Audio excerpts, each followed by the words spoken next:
Good afternoon everyone. आप सभी का बहुत बहुत शुक्रिया है अपना कीमती वक्त निकालने के लिए और हमें वो देने के लिए। मैं Atul Agarwal, chief of operation for global solution compliance private limited, आज डिस्कस करेंगे हम BIS mandatory for stainless steel utensil के लिए। तो जैसा आप सब जानते हो कि हमारे जितने भी यूटेंसिल्स है उन सब पे BIS मैंडेटरी हो गया है। तो आज हम इसी के बारे में आगे डिस्कस करेंगे। तो डिस्कस करने से पहले मैं एसोसिएशन जिसने हमें मौका दिया रिप्रेजेंट करने का, उसके कुछ की मेंबर्स को फेलिसिटेट करना चाहता हूं। तो स्वरपाल अग्रवाल जी, राजेश जीरावाला जी, धनपाल मेहता जी,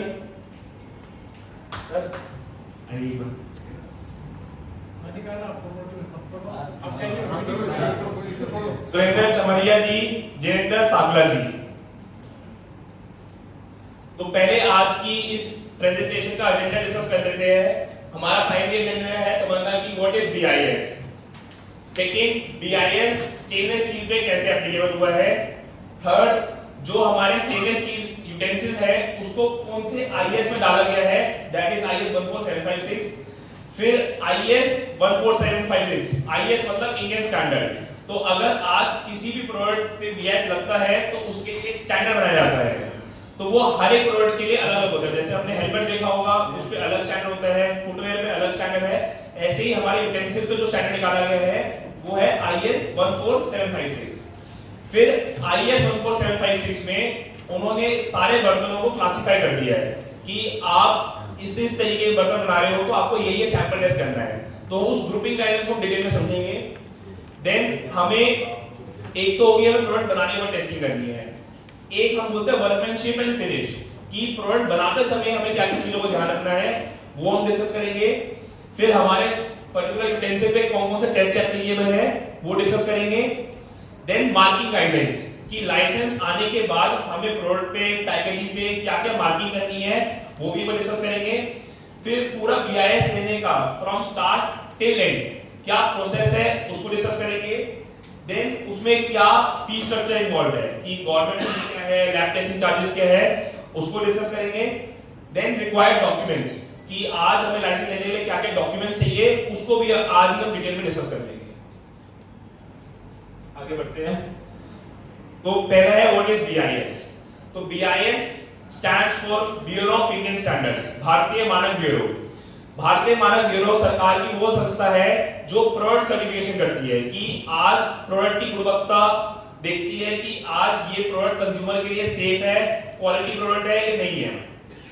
इस BIS लाइसेंस से सभी मैन्युफैक्चरर्स को एक और बेनिफिट मिलता है कि सभी को स्टैंडर्ड मिल जाता है कि हमें इस क्वालिटी का प्रोडक्ट बनाना ही बनाना है, तभी हमारे प्रोडक्ट पे ISO मार्क लग पाएगा। और कंज्यूमर के लिए कि जैसे आपके सामने सब पानी की बोतल है, मैक्सिमम पानी की बोतल पे भी आपको ISO मार्क दिखेगा। तो हम जैसे कंज्यूमर को ये बेनिफिट मिल जाता है कि हम जज कर पाए कि जो पानी का बोतल हम ब्रांड परचेज कर रहे हैं क्या ये ब्रांड हमारे लिए सही है या नहीं है। तो जैसे आपके सामने सब पानी की बोतल है, आप देख सकते हो उस पर ISO मार्क लगा होगा, उस IS मार्क के ऊपर लिखा होगा IS 14543। तो IS 14543 मतलब कि ये प्रोडक्ट इसमें कुछ भी इस पैकेजिंग के अंदर है वो पानी है। उसके नीचे एक CML नंबर लिखा होगा, सेंट्रल मार्क लाइसेंस नंबर। तो CML नंबर हर एक मैन्युफैक्चरर को यूनिक मिलता है। तो इस ISA मार्क से हमें ये पता चल जाएगा कि ये पैकेज ड्रिंकिंग वाटर है और ये इस मैन्युफैक्चरर ने बनाया हुआ है। तो कस्टमर के लिए एक ट्रांसपेरेंसी हो जाएगी कि वो ट्रैक कर सकता है कि उसके पास जो पर्टिकुलर यूटेंसिल आया है वो किस मैन्युफैक्चरर के हाथ से आया है। अब BIS के अंदर 3 स्कीम्स आती है। वैसे BIS के अंदर काफी सारी स्कीम्स है बट 3 मेजर स्कीम्स है। पहली ISA मार्क जिसको अभी हम आगे डिटेल में डिस्कस करेंगे। हमारे जो यूटेंसिल्स है वो ISA मार्क स्कीम के अंदर आएंगे। Second is CRS mark. तो आपके जितने भी मोबाइल फोन्स है, ये स्पीकर है, फैंसी लाइट्स है, जितने भी इलेक्ट्रॉनिक प्रोडक्ट्स है उन सब के ऊपर CRS एप्लीकेबल होता है। तो CRS is again a product certification जो कि इलेक्ट्रॉनिक प्रोडक्ट्स पे एप्लीकेबल होता है। एंड थर्ड तो आप सब जानते ही होंगे हॉलमार्क। तो जितनी भी हमारी ज्वेलरीज है, गोल्ड ऑर्नामेंट्स है, उन सब पे हॉलमार्क एप्लीकेबल होता है। तो अगेन ये भी एक प्रोडक्ट अश्योरिटी होती है कि जो भी कंज्यूमर अगर गोल्ड खरीद रहा है तो उसको पता हो कि ये किस क्वालिटी का गोल्ड है। तो आज हमारा जो मेन हमारे जो यूटेंसिल्स है जिससे हम यहाँ पे इकट्ठा हुए हैं वो ISMR स्कीम में जाएंगे। तो ISMR स्कीम को समझते हैं। ISMR एक सिंबल है सेफ्टी और क्वालिटी का। तो अगर बीइंग अ कंज्यूमर मुझे किसी प्रोडक्ट पे ISMR दिखता है तो मैं अज्यूम कर सकता हूं कि मेरे लिए प्रोडक्ट सेफ है और एक टेस्टेड प्रोडक्ट है।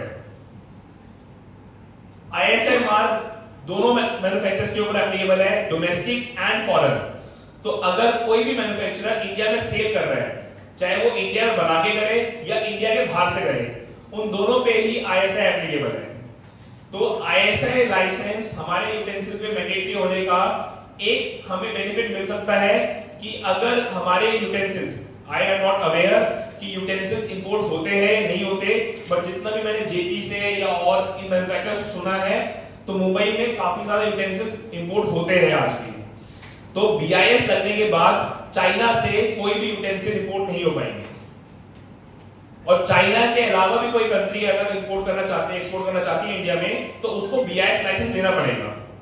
और वो BIS लाइसेंस लेना अगर हमारे लिए वो 2 महीने का प्रोसेस है तो उनके लिए वो 8 महीने का प्रोसेस है। हमारे लिए अगर लाख रुपए खर्चा है तो उनके लिए 20 लाख का खर्चा है। तो BIS किसी भी प्रोडक्ट पे लगाने से एक ट्रेड रिस्ट्रिक्शन आती है कि फॉरेन इंपोर्ट्स को थोड़ा सा रिस्ट्रिक्शन मिलता है और डोमेस्टिक मैन्युफैक्चर को थोड़ा सा बूम मिलता है।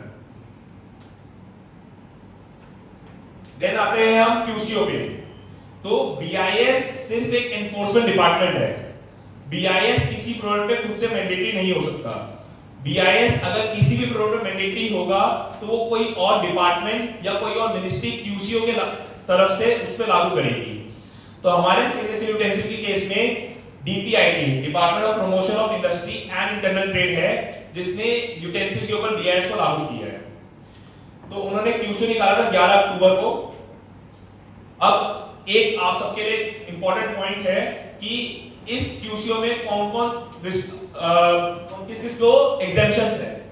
पहला, कोई भी ऐसा मैन्युफैक्चरर जो यूटेंसिल बना रहा है सिर्फ एक्सपोर्ट के लिए, वो इंडिया में सेल नहीं कर रहा, तो उसको BIS लेने की कोई नीड नहीं है। सेकंड, कोई भी मैन्युफैक्चरर जिसका टर्नओवर 2 करोड़ से कम है और प्लांट एंड मशीनरी में इन्वेस्टमेंट 25 लाख से कम है। मैं फिर रिपीट करता हूं, जिनका टर्नओवर 2 करोड़ से कम है और प्लांट एंड मशीनरी में इन्वेस्टमेंट 25 लाख से कम है, उन सबको भी BIS देने की जरूरत नहीं है। फिर पेनल्टीज है कि अगर कोई भी, जैसे आपने भी सब सुना है, मेहता पे अभी रेड हुई है, तो कोई भी मैन्युफैक्चरर या even retailer non BIS product बनाता हुआ या बेचता हुआ पाया जाता है तो BIS उस पर 2 लाख की पेनल्टी लगा सकता है। देन ये स्लाइड है भी इंपॉर्टेंट आपके लिए कि आज स्केल के हिसाब से, स्केल कौन डिसाइड करता है? BIS स्केल डिसाइड नहीं करता। हम सब उद्यम रजिस्ट्रेशन जानते हैं, उद्यम में हर एक मैन्युफैक्चरर का स्केल डिसाइड होता है। उसका क्राइटेरिया मैं बता देता हूं। जिनका टर्नओवर अभी मार्च 2024 तक, जो मार्च 2025 तक जो गाइडेंस दी हुई थी, जिनका टर्नओवर 5 करोड़ तक है वो माइक्रो है। अब उस गाइडेंस को 10 करोड़ कर दिया गया है। तो जिनका टर्नओवर 0 से लेके 10 करोड़ तक है वो सभी मैन्युफैक्चरर माइक्रो स्केल मैन्युफैक्चरर्स हैं। जिनका टर्नओवर 10 करोड़ से लेके 100 करोड़ तक है उन सबको स्मॉल स्केल में रखा गया है। जिनका टर्नओवर 100 करोड़ से 500 करोड़ है उनको मीडियम स्केल, और जिनका टर्नओवर 500 करोड़ से ऊपर है उनको लार्ज स्केल कैटेगराइज करा गया है। तो इसी स्केल के हिसाब से, क्योंकि आज BIS ये समझता है कि जो छोटे वर्ग का मैन्युफैक्चरर है उसके लिए लाइसेंस लेना थोड़ा सा टफ है as compare to large scale manufacturer, तो BIS ने थोड़ा सा रिलैक्सेशन दिया है। तो जो लार्ज स्केल और मीडियम स्केल मैन्युफैक्चरर्स है उन पे 1 अप्रैल से BIS मैंडेटरी हो चुका है। यानी आज की डेट में अगर कोई मैन्युफैक्चरर जिसका टर्नओवर 100 करोड़ से ऊपर है वो यूटेंसिल बना रहा है, स्टेनलेस स्टील यूटेंसिल, तो ही इज मैन्युफैक्चरिंग इलीगली। जिनका टर्नओवर 10 से 100 करोड़ तक है उन पे 1 जुलाई 2025 से मैंडेटरी है BIS। जिनका टर्नओवर 10 करोड़ से कम है उन पे 1 अक्टूबर से एप्लीकेबल है BIS। और ये कुछ और प्रोडक्ट्स है जो इसी QCO में आते हैं, जैसे कि rod aluminium utensils, stainless steel sinks, sanitary cans and aluminium cans. अब समझते हैं IS 14756 को। आप सभी के पास प्रोडक्ट मैनुअल और स्टैंडर्ड है, तो बीआईएस हर एक स्टैंडर्ड के लिए दो डॉक्यूमेंट इशू करता है, one is product manual and second one is standard copy. Product manual हमें बताता है कि हमें बीआईएस लाइसेंस को कैसे लेना है, कैसे अपने यूटेंसिल की ग्रुपिंग करनी है और कैसे हम टेस्टिंग करवा सकते हैं किस फ्रीक्वेंसी पे और क्या क्या टेस्टिंग में अपने पास लगाने हैं। स्टैंडर्ड हमें बताता है कि हमें टेस्टिंग कैसे करनी है। तो दोनों डॉक्यूमेंट आप सबकी टेबल पे है, आप देख सकते हैं। अब बीआईएस ने यूटेंसिल को 4 तरीके में डिवाइड कर दिया है बेस्ड ऑन देयर एप्लीकेशन। तो वो है cooking utensils, serving utensils, table utensils and storage utensils. तो जैसे ये इमेज दिखा रही है हमें, कुकिंग यूटेंसिल्स में हमारे फ्राई पैन्स, कढ़ाई ये सब आ जाएंगे। सर्विंग यूटेंसिल्स में हमारे जो भी टेबल टॉप सर्विंग यूटेंसिल्स जैसे बिग बाउल्स हो गए या फिर आपका कैसरोल्स हो गए स्टेनलेस स्टील के, वो सब सर्विंग में आ जाएंगे। प्लेट्स जैसे सर बाउल्स बना रहे हैं वो सब हमारे टेबल टॉप में आ जाएंगे। एंड टेंकीज, जो बड़ी टेंकीज होती है या जो भी स्टोरेज के लिए बनाए गए जाते हैं यूटेंसिल्स, वो स्टोरेज में आ जाएंगे। क्या क्या चीजें अभी इसमें कवर नहीं है यूटेंसिल्स में? कटलरीज।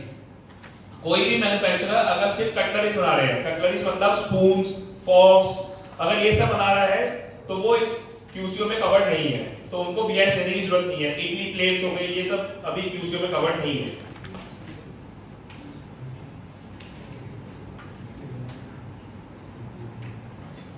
फिर अब आते हैं क्लासिफिकेशन पे। ये आप सबके लिए बहुत इंपॉर्टेंट पॉइंट है, क्योंकि ये स्लाइड से हमें पता चलेगा कि अगर हम 100 तरीके के यूटेंसिल बनाते हैं तो हमें कितने नंबर ऑफ सैंपल टेस्ट कराने हैं कि हमारे सारे तरीके के यूटेंसिल कवर हो जाए। तो पहला है बेस्ड ऑन द टाइप। जैसे मैंने आपको बताया कि बीआईएस ने यूटेंसिल को 4 पार्ट में डिवाइड कर दिया है, cooking, serving, table and storage. And further serving को 2 पार्ट में डिवाइड कर दिया है, जो सिर्फ सर्विंग में यूज होते हैं या जो कुकिंग प्लस सर्विंग में यूज होते हैं।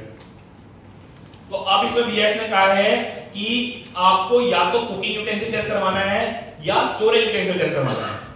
अगर आप चारों तरीके के यूटेंसिल बना रहे हो, फॉर एग्जांपल सर कुकिंग में बना रहे हैं, सर्विंग में बना रहे हैं, टेबल में बना रहे हैं, स्टोरेज में बना रहे हैं, तो सर को एक कुकिंग यूटेंसिल टेस्ट कराना है, एक सर्विंग, टेबल और स्टोरेज में कोई सा भी एक सैंपल टेस्ट कराना है, चारों टेस्ट कराने की जरूरत नहीं है।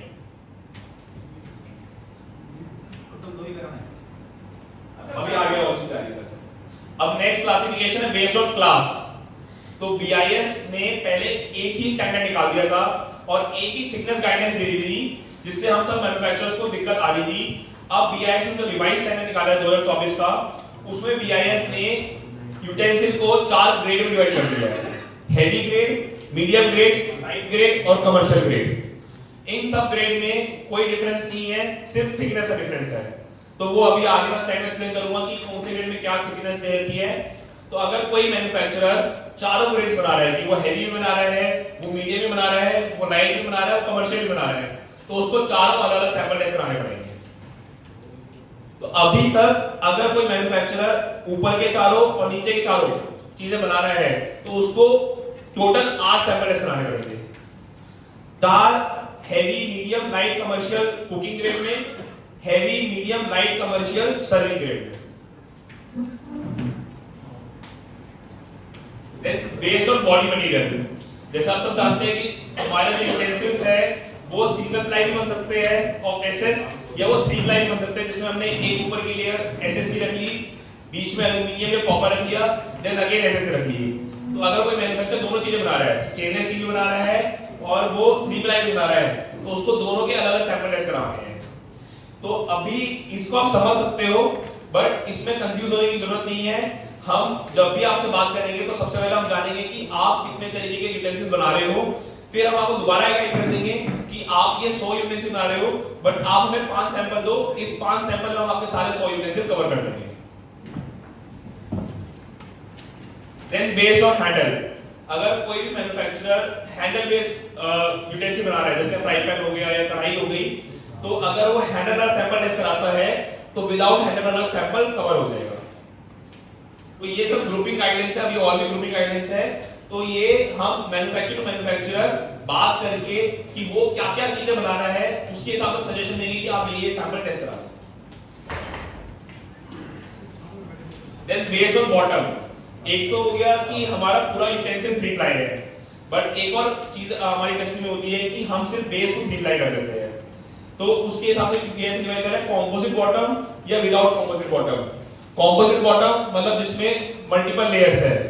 अब वो मल्टीपल लेयर्स दो तरीके से कर सकती है कि हमने या तो जैसे 3 प्लाई कंस्ट्रक्शन होती है वैसे हमने कंस्ट्रक्शन में 2 प्लाई 3 प्लाई, या हमने कॉपर की इलेक्ट्रोप्लेटिंग कर दी उसमें। तो दोनों के सैंपल हमें अलग अलग टेस्ट कराने हैं कि testing sample with composite base will also called sample without composite base। किसी का कोई डाउट है तो साथ से भी पूछ सकता है अगर बात में सीखना हो। ये जो आपने दिया है ये जो हैवी इंडियन, हाँ जी, ये अलग है और ये कुकिंग वाली जो दी है ये अलग है। कुकिंग वाला है तो ये सर्विंग टेबल, हाँ सर का ये होता है ना कि अगर आप कुकिंग बनाते हो क्या सर, जैसे कुकिंग हो गया और हैवी हो गया और एक ही हो गया। हाँ अगर आप सिर्फ कुकिंग बना रहे हो और सिर्फ हैवी बना रहे हो तो आपको एक ही सैंपल टेस्ट कराना है। अगर आप कुकिंग में 4 ग्रेड्स बना रहे हो तो आपको 4 सैंपल टेस्ट कराने हैं। तो वो आपके ऊपर है कि आप कौन कौन से ग्रेड्स बना रहे हो। वो ग्रेड की क्लासिफिकेशन कैसे हम आगे समझ लेंगे कि किसकी क्या थिकनेस है। ग्रेड के अलावा थिकनेस का क्या होगा, थिकनेस में अलग अलग होगा। तो sir grades in this thickness कि बीआईएस ने दिया कि अगर 0.5 mm थिकनेस है तो वो लाइट ग्रेड होगा, 0.7 है तो मीडियम, 0.9 है तो हेवी।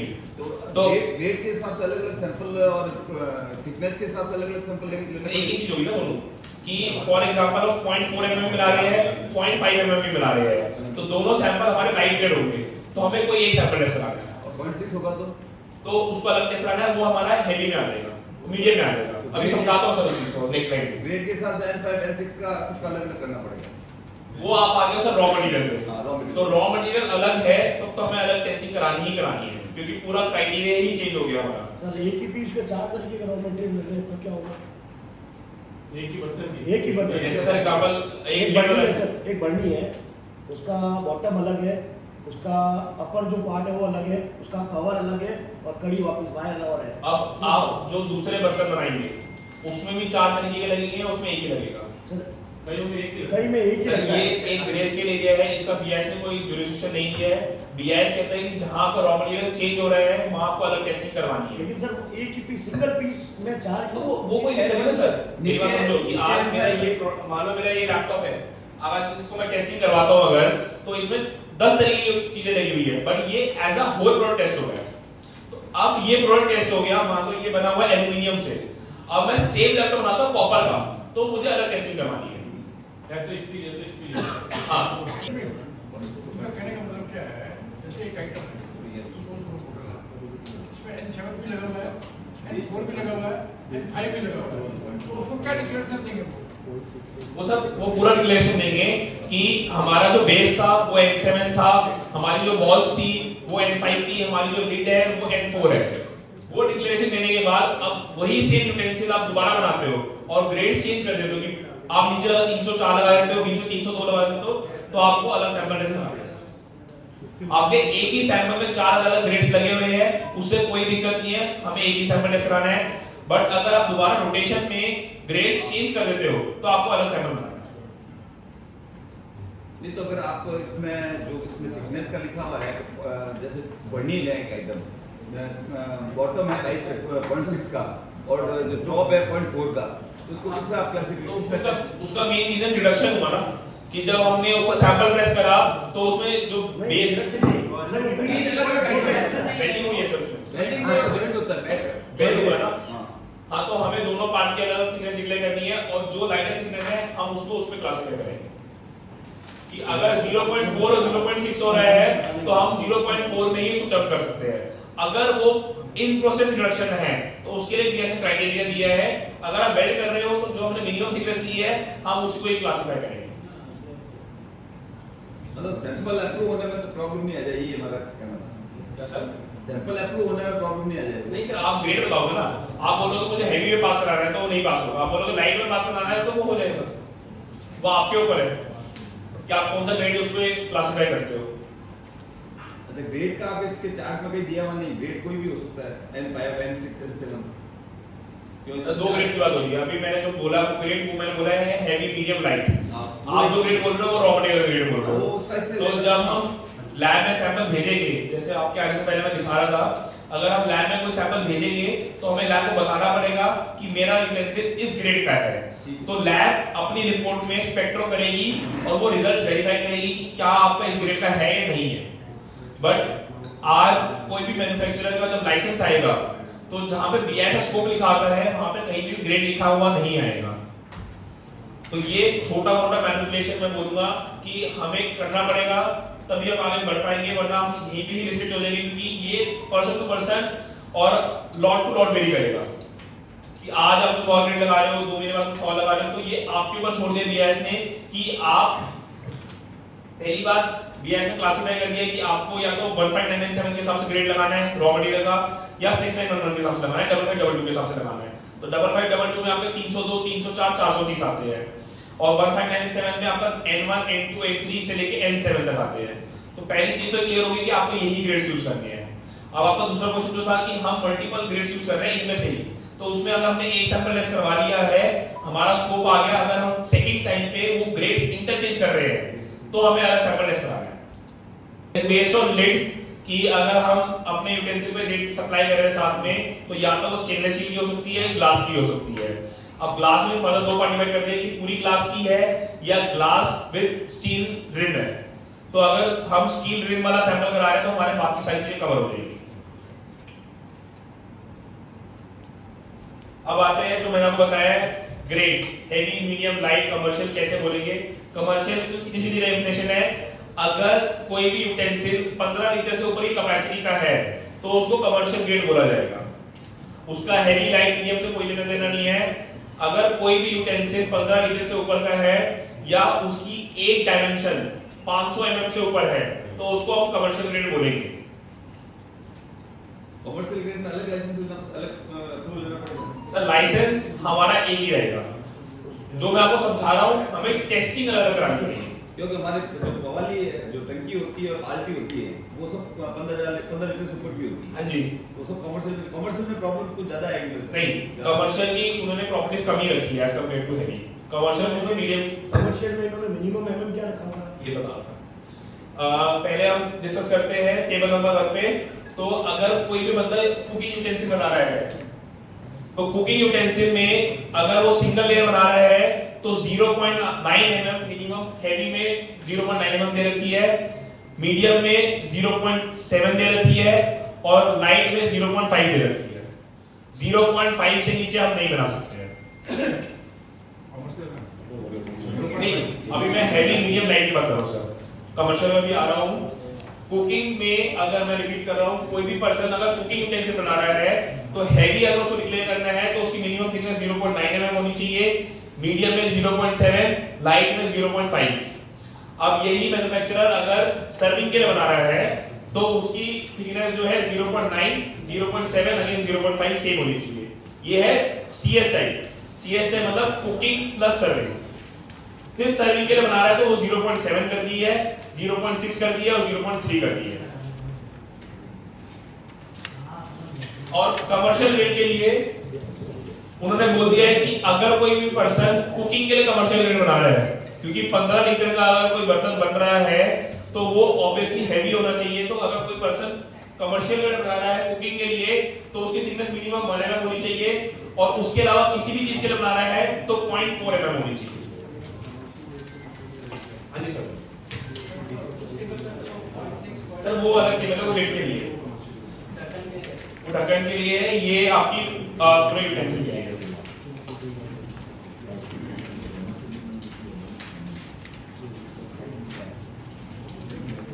ये टेबल सबको देखिए तो स्टैंडर्ड में पेज नंबर 4 पे टेबल देख सकते हैं। स्टैंडर्ड का ही स्क्रीनशॉट है, तो स्टैंडर्ड पे पेज नंबर 4 पे टेबल प्रेजेंट है। डाउट था कि जो हमारी टैंकी होती है उसमें मैक्सिमम वो 0.6 mm की होती है और उसमें 1 mm दे रखा है। तो मैं दोबारा रिपीट करता हूं कि अगर कोई कमर्शियल ग्रेड कुकिंग के लिए बना रहा है तो मिनिमम 1 mm है, अगर वो सर्विंग, स्टोरेज या टेबल टॉप के अंदर बना रहा है तो 0.4 mm है।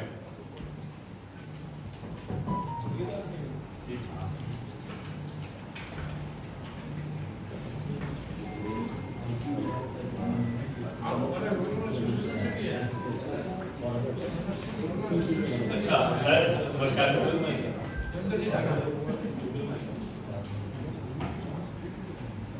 फिर एक 3 प्लाई यूटेंसिल की भी थिकनेस दे रखी है कि कोई 3 प्लाई यूटेंसिल बना रहा है तो उसकी ये मिनिमम थिकनेस होनी चाहिए। अगर वो हैवी ग्रेड बोलता है तो मिनिमम 3 mm, मीडियम ग्रेड बोलता है तो 0.25 mm और लाइट ग्रेड बोलता है तो 0.18 mm। तो ये थोड़ा सा एक कॉम्प्लिकेटेड चैप्टर है। अगर जो भी 3 प्लाई यूटेंसिल बना रहा है वो पर्सन उससे डिटेल में डिस्कस कर सकता है इस चीज को।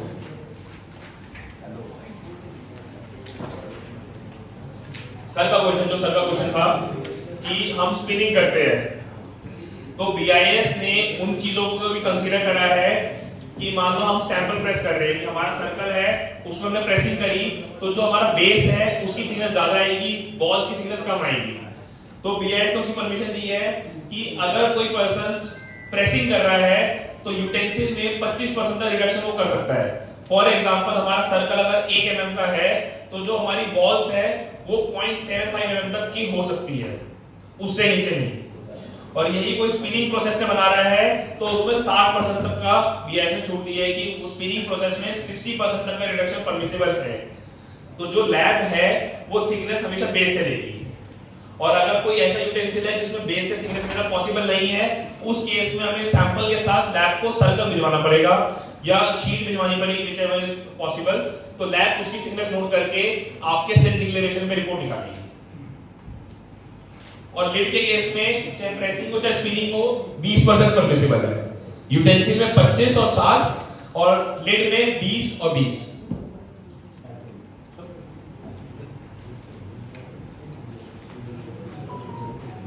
ये कुछ पॉइंट्स है जो मैं आपको बोल रहा था वर्कमैनशिप एंड फिनिश पे कि हमें यूटेंसिल बनाते समय क्या क्या चीजें ध्यान रखनी है। पहला कि हमारे यूटेंसिल में कोई भी शार्प एजेस या कट्स नहीं होने चाहिए जिससे कंज्यूमर को कट लग सके हाथ पे। सेकंड, हमारा जो यूटेंसिल है या तो ब्राइट फिनिश होना चाहिए या मैट फिनिश होना चाहिए या कॉम्बिनेशन ऑफ बोथ।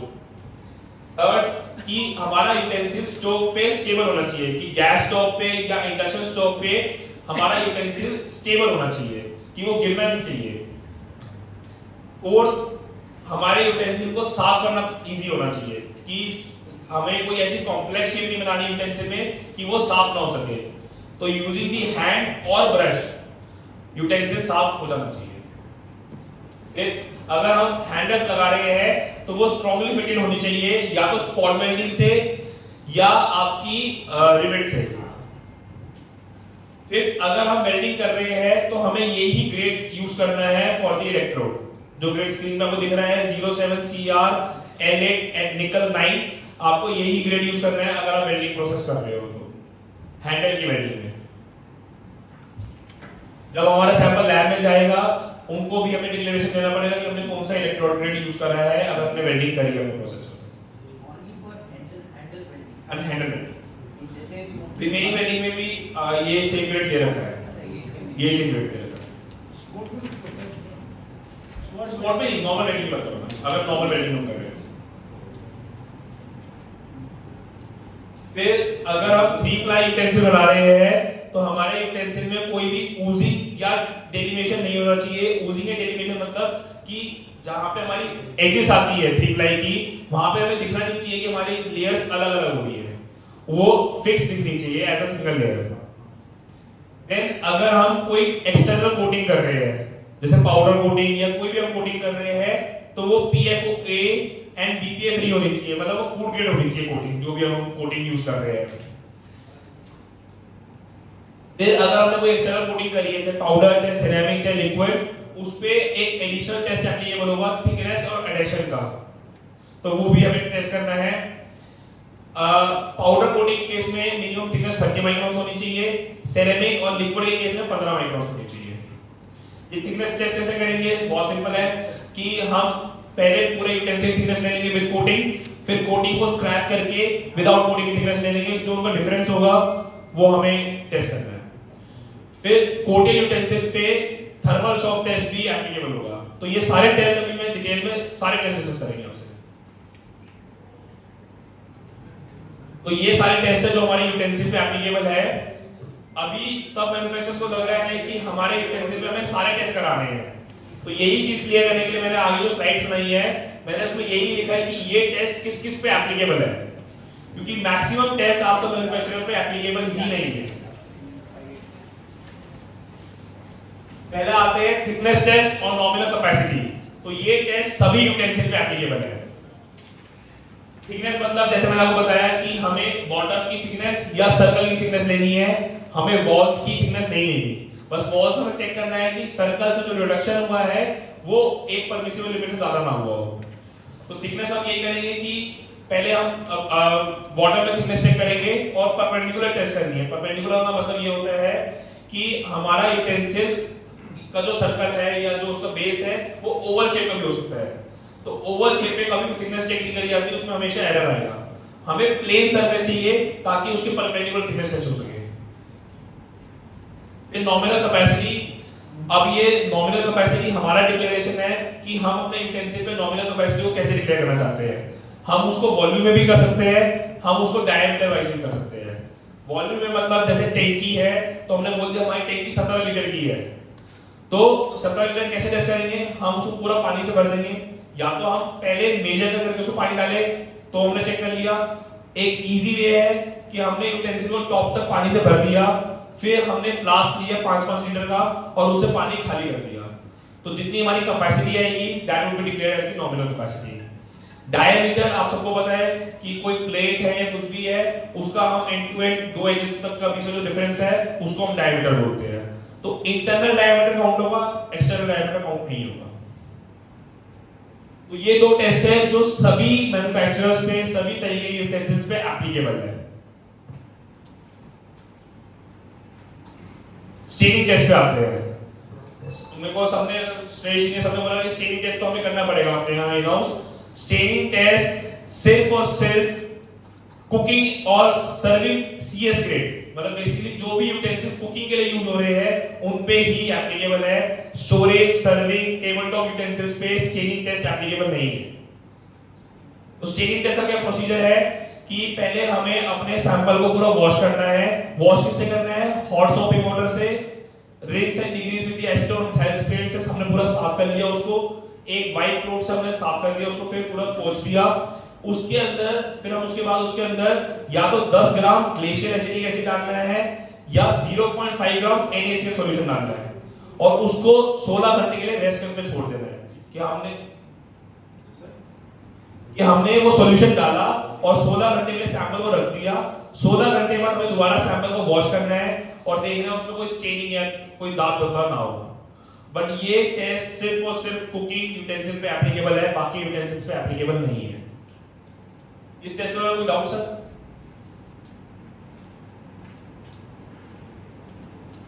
नेक्स्ट आता है mechanical shock test. Mechanical shock test और साथ में थर्मल शॉक टेस्ट दे रखा है। ये दोनों टेस्ट सिर्फ और सिर्फ क्लैडिंग यूटेंसिल्स पे एप्लीकेबल है, बाकी सब यूटेंसिल्स पे एप्लीकेबल नहीं है।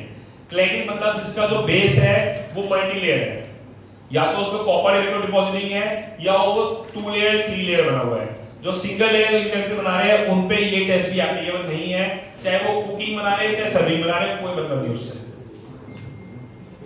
मैकेनिकल शॉक टेस्ट पे आते हैं। मैकेनिकल शॉक टेस्ट में हमें क्या करना है कि हमें अपने यूटेंसिल को अपसाइड डाउन पकड़ना है और इस पे 500 mm की हाइट से हमें 500 ग्राम की स्टील बॉल गिरानी है। हमें यही देखना है कि जो 3 प्लाई जुड़ी हुई थी आपस में वो डिस्टॉर्ट तो नहीं हो गई है। तो इसलिए सिर्फ 3 प्लाई यूटेंसिल पे एप्लीकेबल है, बाकी सब यूटेंसिल पे एप्लीकेबल नहीं है। थर्मल शॉक टेस्ट पे आते हैं। थर्मल शॉक टेस्ट में हमें क्या करना है, हमें अपने यूटेंसिल को ओवन के अंदर रखना है एट 250 डिग्री सेल्सियस और उसको एकदम से निकाल के पानी में डालना है। ये सेम चीज हमें 3 बार करनी है और लास्ट में चेक वही करना है कि 3 बार करने के बाद हमारी जो 3 लेयर जुड़ी हुई थी क्लैडिंग यूटेंसिल्स में वो अलग अलग डिस्टॉर्ट तो नहीं हुई। देन ड्राई हीट टेस्ट है। ये भी अगेन सिर्फ क्लैडिंग यूटेंसिल पे एप्लीकेबल है, बाकी सब यूटेंसिल पे एप्लीकेबल नहीं है। तो इसमें भी हमें ये करना है, वो हमने कर लिया ओवन टेस्ट। ये एक तरह से हो गया हमारा गैस स्टोव टेस्ट। तो इसमें भी सेम चीज करनी है कि हमें बर्तन को 250 डिग्री इंडक्शन में रखना है, फिर उसको उठाना है, पानी में डालना है। ये चीज हमें 25 बार करनी है, चेक करना है कि तीनों लेयर अलग अलग नहीं हुई, और यही सेम चीज हमें गैस स्टोव पे करनी है। तो एक तरह से हमने पहला टेस्ट ओवन में कर लिया थर्मल शॉक टेस्ट, और ड्राई टेस्ट हमारा हो गया ओवन आपका गैस स्टोव पे और इंडक्शन पे। और लास्ट चेक वही करना है जो हमारी 3 लेयर्स है वो आपस में डिस्टॉर्ट करनी हुई है। चेकिंग लास्ट में यही हो रही है कि हमारी असेंबली प्रॉपर है या नहीं है। ये 3 लेयर के लिए है। सिर्फ 3 लेयर के लिए।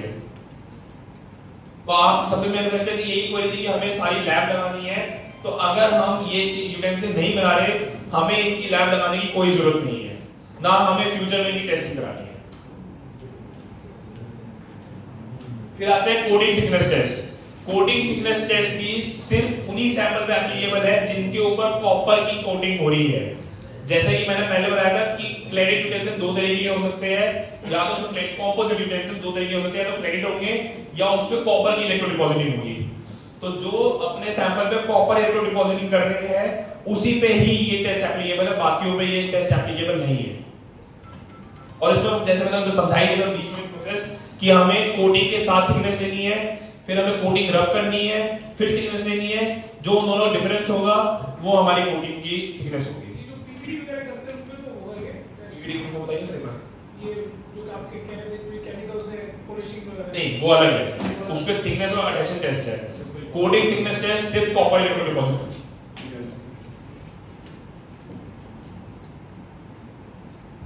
फिर एक और टेस्ट है आपका 3 ply construction heat cycle test. तो ये एप्लीकेबल है जो पर्सन पूरा 3 प्लाई यूटेंसिल बना रहे हैं। पहले वाले टेस्ट थे वो भी एप्लीकेबल होंगे क्योंकि जो भी यूटेंसिल 3 प्लाई है वो क्लेडिट बी है। हर एक 3 प्लाई यूटेंसिल को हम क्लेडिट यूटेंसिल बी बोलेंगे। क्यों? क्योंकि उसके बेस में 3 प्लाई है। बट हर एक क्लेडिट यूटेंसिल को हम 3 प्लाई नहीं बोल सकते। तो जो मैन्युफैक्चरर 3 प्लाई यूटेंसिल बना रहे हैं, 3 प्लाई मतलब कि उनकी पूरा यूटेंसिल में ही 3 लेयर्स है, उस पे ये एडिशनल टेस्ट है। इसमें हमें ये करना है कि हमें यूटेंसिल को 250 डिग्री पे गर्म करना है, 2 मिनट रखना है, उसकी 2 एडिस पे टेम्परेचर चेक करना है, फिर उसको पानी में डालना है। ये चीज 50 बार करनी है और चेक लास्ट में ये करना है कि कोई डिलिमिनेशन या सेपरेशन नहीं है तीनों लेयर्स का। तो ये टेस्ट भी मैं समझता हूं कि मैक्सिमम मैन्युफैक्चरर्स पे ये टेस्ट भी एप्लीकेबल नहीं है। तो यही टेस्ट है जो आपको कराने हैं, इसके अलावा कोई टेस्ट नहीं है जो हमें परफॉर्म करना है। जो बंदे ग्लास लिड बना रहे हैं उसको भी टेस्ट है, बट वो बेटर है कि वो हम बाहर से करवाएं क्योंकि उसकी फ्रीक्वेंसी रहेगी 3 महीने में एक बार। तो वो टेस्ट हमें इन हाउस करने की कोई जरूरत नहीं है। इजी तरीका है कि हम बाहर सैंपल भेजें, वहां से टेस्टिंग करवाएं। क्यों? उसका भी रीजन है कि अगर हम अपने यहाँ लैब लगाते हैं तो हमें अपने यहाँ एक इंजीनियर भी रखना पड़ेगा जो उस लैब पे टेस्टिंग करेगा। तो वो एक एडिशनल कॉस्ट है। बीआईएस का बताने का तरीका एक अच्छा है कि हमारे यहाँ एक ट्रेंड पर्सन होगा तो ऑब्वियसली हमें क्वालिटी में थोड़ा बेनिफिट होगा।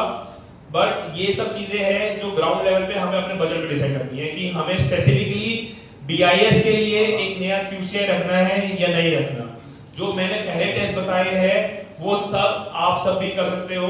बस मुझे बीआईएस के लिए एक ग्रेजुएशन डिग्री चाहिए कि आपकी फैक्ट्री का कोई अकाउंटेंट हो या कोई भी एक पर्सन हो जो बेसिक टेस्ट कर सके, तो उसकी हम डिग्री यूज करके लाइसेंस ले सकते हैं।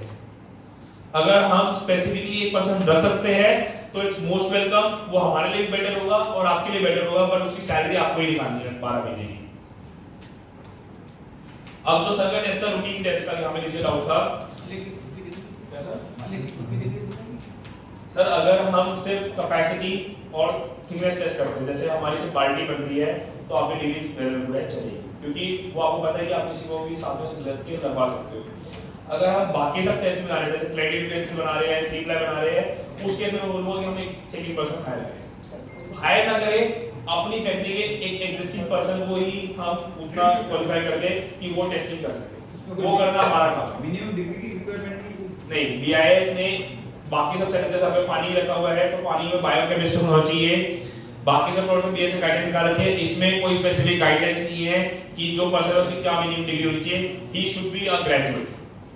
वो ग्रेजुएट भी मैं अपनी तरफ से अपने एक्सपीरियंस से बोल रहा हूँ, इसकी भी कोई गाइडलाइंस नहीं है, बट इट्स बेटर कि वो ग्रेजुएट हो, सब बीकॉम, बीए, बीएससी, बीटेक किसी भी चीज की डिग्री हो। तो जो हमारा डायमेंशन टेस्ट है उसकी फ्रीक्वेंसी दे रखी है, डायमेंशन या थिकनेस टेस्ट है उसकी फ्रीक्वेंसी दे रखी है कि हमें हर लॉट पे टेस्टिंग करनी है। जितने लॉट हम बनाएंगे हर लॉट पे टेस्टिंग होगी। जो मैंने आपको क्लेडिट यूटेंसिल में बताए हैं जो आपका ड्राई टेस्ट था, थर्मल शॉक टेस्ट था, उनकी फ्रीक्वेंसी देखिए वंस इन अ मंथ या 50,000 sample which ever is earlier. मान लो आप महीने में 30,000 सैंपल बना रहे हो तो आपको हर महीने टेस्टिंग करानी है। आप महीने में 2 लाख सैंपल बना रहे हो तो आपको महीने में 4 बार टेस्टिंग करनी है। तो या तो 50,000 सैंपल या once in a month whichever is earlier. But ये टेस्ट सिर्फ उन्हीं पे एप्लीकेबल है जो क्लैरिटी इंटेंसिव बना रहे हैं, जो नॉन क्लैरिटी बना रहे हैं उन पे एप्लीकेबल नहीं है। अब जो स्टेनिंग टेस्ट का मैंने बताया था, स्टेनिंग टेस्ट की फ्रीक्वेंसी है, स्टेनिंग टेस्ट एप्लीकेबल है कुकिंग यूटेंसिल्स पे। तो जो कुकिंग यूटेंसिल बना रहे हो तो स्टेनिंग टेस्ट एप्लीकेबल है, उसकी फ्रीक्वेंसी है वंस इन अ ईयर। तो वो भी हम बाहर से करवा सकते हैं। तो बेटर यही रहेगा कि, और ये चीज मैं आपको पर्सनल में गाइड कर देंगे, जब हम एक मैन्युफैक्चरर के पास जाएंगे, उनसे डिस्कशन करेंगे, तो वो जिस तरीके की यूटेंसिल बना रहे होंगे हम उनको एक गाइडेंस दे देंगे कि आप कौन कौन से इक्विपमेंट लगा लो और कौन कौन से इक्विपमेंट आप सब कॉन्ट्रैक्ट करा लो। तो जो आप ये कह रहे हैं टेस्ट करने के बाद क्या इसकी रिपोर्ट BIS में सबमिट करनी है क्या? BIS साल में लाइसेंस आने के बाद BIS साल में 2 बार फैक्ट्री सर्वेलेंस करेगा। फैक्ट्री सर्वेलेंस मतलब कि अभी मैं आपको BIS लेने का प्रोसेस समझा रहा हूं, तो BIS लेने के प्रोसेस में इंस्पेक्शन आती है, तो वो तो होगी इनिशियल इंस्पेक्शन। अब लाइसेंस आने के बाद BIS साल में 2 बार सर्वेलेंस करेगा। और जो सवाल क्वेश्चन था कि क्या हमें रिकॉर्ड BIS को देने हैं, नहीं, हमें ये रिकॉर्ड्स अपने पास बना के रखने हैं। जब वो सर्वेलेंस ऑफिसर आएगा वो सारे रिकॉर्ड्स चेक करेगा। ये ऐसा तो नहीं है कि हर बैच का कोई सैंपल टेस्ट करना होगा, ऐसा तो नहीं है। मैंने आपको बताया ना सर, आपका थिकनेस के लिए और कैपेसिटी के लिए, तो उसका एक रिकॉर्ड बना के रखना पड़ेगा। वो फॉर्मेट्स हम आपको शेयर कर देंगे और जो भी अपनी फैक्ट्री का पर्सन दोगे उसको समझा देंगे कि ये टेस्ट की आप ऐसे रिपोर्ट बना के रखो। जब भी सर्वेलेंस ऑफिसर आएगा हमने उसको दिखा दिया एक बार साल में 2 बार, और वो 2 बार कभी भी हो सकती है। वो लाइसेंस आने के मतलब मैं साल, मेरे लिए साल का मतलब है लाइसेंस ईयर, फाइनेंशियल ईयर नहीं, लाइसेंस ईयर। फॉर एग्जांपल मेरा लाइसेंस 1 जनवरी को आता है या 1 फरवरी को आता है, तो 1 फरवरी से लेके अगली 30 जनवरी तक, इस दौरान 2 बार हमारी सर्वेलेंस होगी। वो 3 महीने में भी 2 बार हो सकती है, वो 9 महीने में 2 बार हो सकती है, वो पूरे साल में भी 2 बार हो सकती है। 2 बार होगी फाइनेंशियल ईयर में, एक लाइसेंस ईयर में, सॉरी।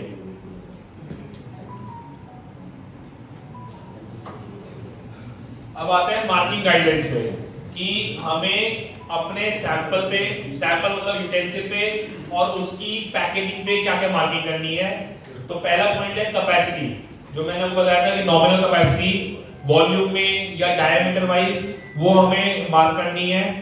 सेकेंड इज थिकनेस या क्लासिफिकेशन, या तो हम थिकनेस लिख सकते हैं कि हमारा सैंपल 0.7 mm का है, या हम लिख सकते हैं कि हमारा सैंपल मीडियम ग्रेड का है। दोनों में से कोई एक चीज मार्क करनी है। तीसरा जो सर आपका पॉइंट था कि हमारा यूटेंसिल कौन से ग्रेड के स्टील से बना है, ये भी हमें मार्क करना है प्रोडक्ट पे। अब मैं बता रहा हूँ क्या चीज प्रोडक्ट पे लिखनी है, क्या पैकेजिंग में लिखनी है, नेक्स्ट पॉइंट में बता रहा हूँ मैं आपको, पर ये चीज भी हमें मार्क करनी है। देन डी पॉइंट है मैन्युफैक्चरर का नाम और उसका ब्रांड नेम, कोई भी एक चीज। एंड ई पॉइंट है बैच नंबर। तो बैच नंबर इज समथिंग जो आप खुद आइडेंटिफाई कर सकते हो और खुद बना सकते हो। वो बैच नंबर क्वांटिटी वाइज हो सकता है कि फॉर एग्जांपल मैं फ्राई पैन बना रहा हूं तो मैंने खुद डिसाइड कर लिया कि 1000 फ्राई पैन में मेरा बैच नंबर 1 चलेगा, 1001 बनेगा तो बैच नंबर 2 हो जाएगा। या हमने डेट वाइज बैच बना लिया कि आज 10 जनवरी को या आज 2 मई को जो सैंपल बने हैं, ये 2 मई को जो भी प्रोडक्शन हुआ है वो एक बैच का हो गया, 3 मई को जो हुआ दूसरे बैच का हो गया। बैच का BIS से क्या रोल है, बहुत इंपॉर्टेंट रोल है कि जो अभी हमारी लाइसेंस लेते समय इंस्पेक्शन होगी उस टाइम पे जयपुर ब्रांच ऑफिस से कोई भी ऑफिसर हमारे पास आएगा इंस्पेक्शन करने के लिए। बट जो मैंने आपको बताया साल में 2 बार सर्वेलेंस होगी। वो सर्वेलेंस में BIS ने थर्ड पार्टी एजेंसी हायर कर रखी है, जैसे टीवी नोड, क्वालिटी ऑस्ट्रिया और इंटरटेक, काफी सारी एजेंसीज को BIS ने सब कॉन्ट्रैक्ट कर रखा है। वो एजेंसी से ऑफिसर आएगा और वो BIS के बिहाफ से आएगा, तो at the time of visit वो एक BIS ऑफिसर ही कंसीडर होगा। He will be coming from a private agency, वो आएगा प्राइवेट एजेंसी से, बट उस पर्टिकुलर दिन के लिए आप उसको एक BIS ऑफिसर ही मानोगे। क्यों? क्योंकि वो अपनी पूरी रिपोर्ट बना के जयपुर ब्रांच ऑफिस को ही देगा। तो जयपुर ब्रांच ऑफिस ने, मतलब जितनी ब्रांच ऑफिस है, उन्होंने अपनी मैन पावर ना बढ़ाने के लिए उन्होंने इस चीज को सब कॉन्ट्रैक्ट कर दिया कि एक की पैरामीटर्स, मतलब जब भी सर्वेलेंस होगी वो अपनी मोबाइल एप्लीकेशन लेके आएगा उस मोबाइल एप्लीकेशन में मल्टीपल पॉइंट्स होंगे, तो वो पूरी रिपोर्ट बनती जाएगी और वो जयपुर ब्रांच ऑफिस के पास चली जाएगी। तो और FISI मार्क जो मैं आपको बता रहा था, आप पानी की बोतल देख रहे हो तो सेम उस तरीके का ISI मार्क। अब इसमें से कौन सी चीजें हमें यूटेंसिल में लिखनी है, कौन सी चीजें हम पैकेजिंग में ले सकते हैं, उसको रेस्ट्रिक्ट कर रहे हैं। नहीं, हम जो यूटेंसिल बनाते हैं उसके बॉक्स तो होते नहीं हमारे। पैकेजिंग मतलब पन्नी, हैं? पन्नी पन्नी होती है। वो पन्नी आगे रेट नहीं तो देखो आपका काम है, जब आपके पास से आप हो पार्टी ए, आपके पास से पार्टी बी पे माल जा रहा है, वहां तक का आपका रोल है कि पार्टी बी पे जब तक माल पहुंचा है तब तक उसका ISI मार्क होना चाहिए। उसके बाद वो हट रहा है या कुछ भी हो सकता है, वहां पे आपका कंट्रोल ही नहीं है। स्टिकर पे लगा दें। एक बार लगा दो। ये तो सर काफी बड़ी कंपनी का होगा, अगर पानी है तो अगर उनका स्टिकर कर सकते तो हमारा भी कर सकते हैं। हमें अपनी तरफ से इंश्योर करना है कि कस्टमर तक वो ISI मार्क पहुंचे, और कोई भी ट्रेडर या कोई भी रिटेलर वो भी ट्राई करेगा कि वो ISI मार्क ना हटे। जैसे आप सबने सुना होगा कि अभी रिसेंट में मार्च में BIS ने Amazon और फ्लिपकार्ट के वेयर हाउस पे रेड करी है, तो वहां पे जितने भी प्रोडक्ट पे ISI मार्क नहीं था वो सारा माल सील कर लिया गया है। तो अगर रिटेलर भी अपने तरफ ये चीज प्रिवेंट करेगा तो उसका माल सील होने से बचेगा। तो ये आपके लिए जितना इंपॉर्टेंट है उतना इंपॉर्टेंट रिटेलर के लिए भी है कि उसके पास जितना माल आ रहा है वो ISI मार्क का है। रिटेलर के पास ओल्ड स्टॉक पड़ा है वो नहीं चाहिए। मैं एक बार क्वेश्चन करता हूँ, इस क्वेश्चन में गाइडेंस लीजिए तो ठीक है, बट अब यही है कि उस पे BIS जब तक कंप्लेंट नहीं आती, BIS एक्शन नहीं लेता, बट QCO की गाइडेंस साफ साफ लिखा होता है कि once the QCO is mandatory, no manufacturer can manufacture, no retailer can trade, no one can store or even exhibit, कि ना हम बना सकते, ना हम बेच सकते, ना हम एग्जिबिट कर सकते, ना हम स्टोर कर सकते। तो QCO की गाइडेंस साफ साफ लिखा होता है, बट ये चीज थोड़ी स्लो लाइन चलती है क्योंकि BIS इतना स्ट्रिक्ट नहीं होता कि इंडस्ट्री सर्वाइव ना कर पाए। तो जब तक कोई कंप्लेंट नहीं आती BIS रिटेलर के पास रेट नहीं करता इनिशियल डेज में। सर वो डेट यूटेंसिल में कौन सी है? मैंने आपको बताया सर कि लार्ज स्केल और मीडियम स्केल के लिए 1 अप्रैल, स्मॉल के लिए 1 जुलाई और माइक्रो के लिए 1 अक्टूबर। इसी में यही कह रहा हूँ रिटेलर के लिए कौन सी काउंट होगी? रिटेलर के लिए 1 अप्रैल काउंट होगी अगर उसका माल मीडियम में लार्ज स्केल से आ रहा है, जो सेम चीज आपके लिए एप्लीकेबल है वही उसके लिए एप्लीकेबल है, बट उसके पास एक रिवर्स इंजीनियरिंग होनी चाहिए। ये चीज मैं तभी आपको बोलूंगा कि हम डेट तक का वेट अगर ना करें तो ज्यादा बेटर है, कि क्योंकि यूटेंसिल, जैसे आज मैं एक फुटवेयर का ट्रेडर हूं। अब फुटवेयर में क्या है कि फुटवेयर में माइक्रो और स्मॉल स्केल मैन्युफैक्चरर्स में फुटवेयर में BIS लगाया ही नहीं गया है, सिर्फ मीडियम स्केल और लार्ज स्केल पे लगाया गया है। बट आज अगर हमने फॉर एग्जांपल 300 लाइसेंस कराए हैं, 300 में 250 लाइसेंस हमने माइक्रो स्मॉल स्केल के कराए हैं। क्यों? क्योंकि आज रिटेलर के पास ऑप्शन है, उसके पास चॉइस है कि वो कौन से मैन्युफैक्चरर से माल खरीदे। अब कभी भी रिटेलर के पास रेड होगी तो BIS सारा का सारा नॉन ISI माल सील करेगा, बट रिटेलर को ऑप्शन दिया जाएगा कि आप इसका एक पूरा लेटर बना के दो कि इसमें कौन कौन सा माल है जो माइक्रो स्केल का है या स्मॉल स्केल का है। तो रिटेलर उतनी डिटेल में जाना पसंद नहीं करेगा, ना Amazon करेगा ना फ्लिपकार्ट करेगा। वो चाहेंगे कि हमारे पास जितना माल आ रहा है वो फर्स्ट डे से ISI अप्रूव्ड ही है। बट BIS रिटेलर को ऑप्शन देगा कि अगर वो माल माइक्रो या स्मॉल स्केल का है तो वो एक लेटर बना के दे सकता है with the MSME certificate of the manufacturer, और उसका वो माल वापसी मिल जाएगा उसको। बट उसके लिए एक हेडेक होगी और उसके लिए हैरेसमेंट होगी, तो इसलिए वो चीज में नहीं पड़ना चाहेगा। हाँ, तो मैं इस चीज बता कि हमें मार्किंग क्या करनी है। तो जो पॉइंट नंबर A है, अगर हम कुकिंग यूटेंसिल बना रहे हैं तो कैपेसिटी, थिकनेस, ब्रांड नेम और ISI मार्क, ये चारों चीजें प्रोडक्ट पे आएंगी। आप स्टिकर के लिए भी लगा सकते हो, आप स्टैंपिंग के लिए भी लगा सकते हो। अगर आप सर्विंग यूटेंसिल बना रहे हैं तो उस केस में हमें कैपेसिटी लिखनी जरूरी नहीं है, हमारी थिकनेस और हमारा ब्रांड नेम और ISI मार्क, ये 3 चीजें यूटेंसिल पे आनी चाहिए। बाकी जो बची चीजें हैं वो पैकेजिंग पे आ सकती है।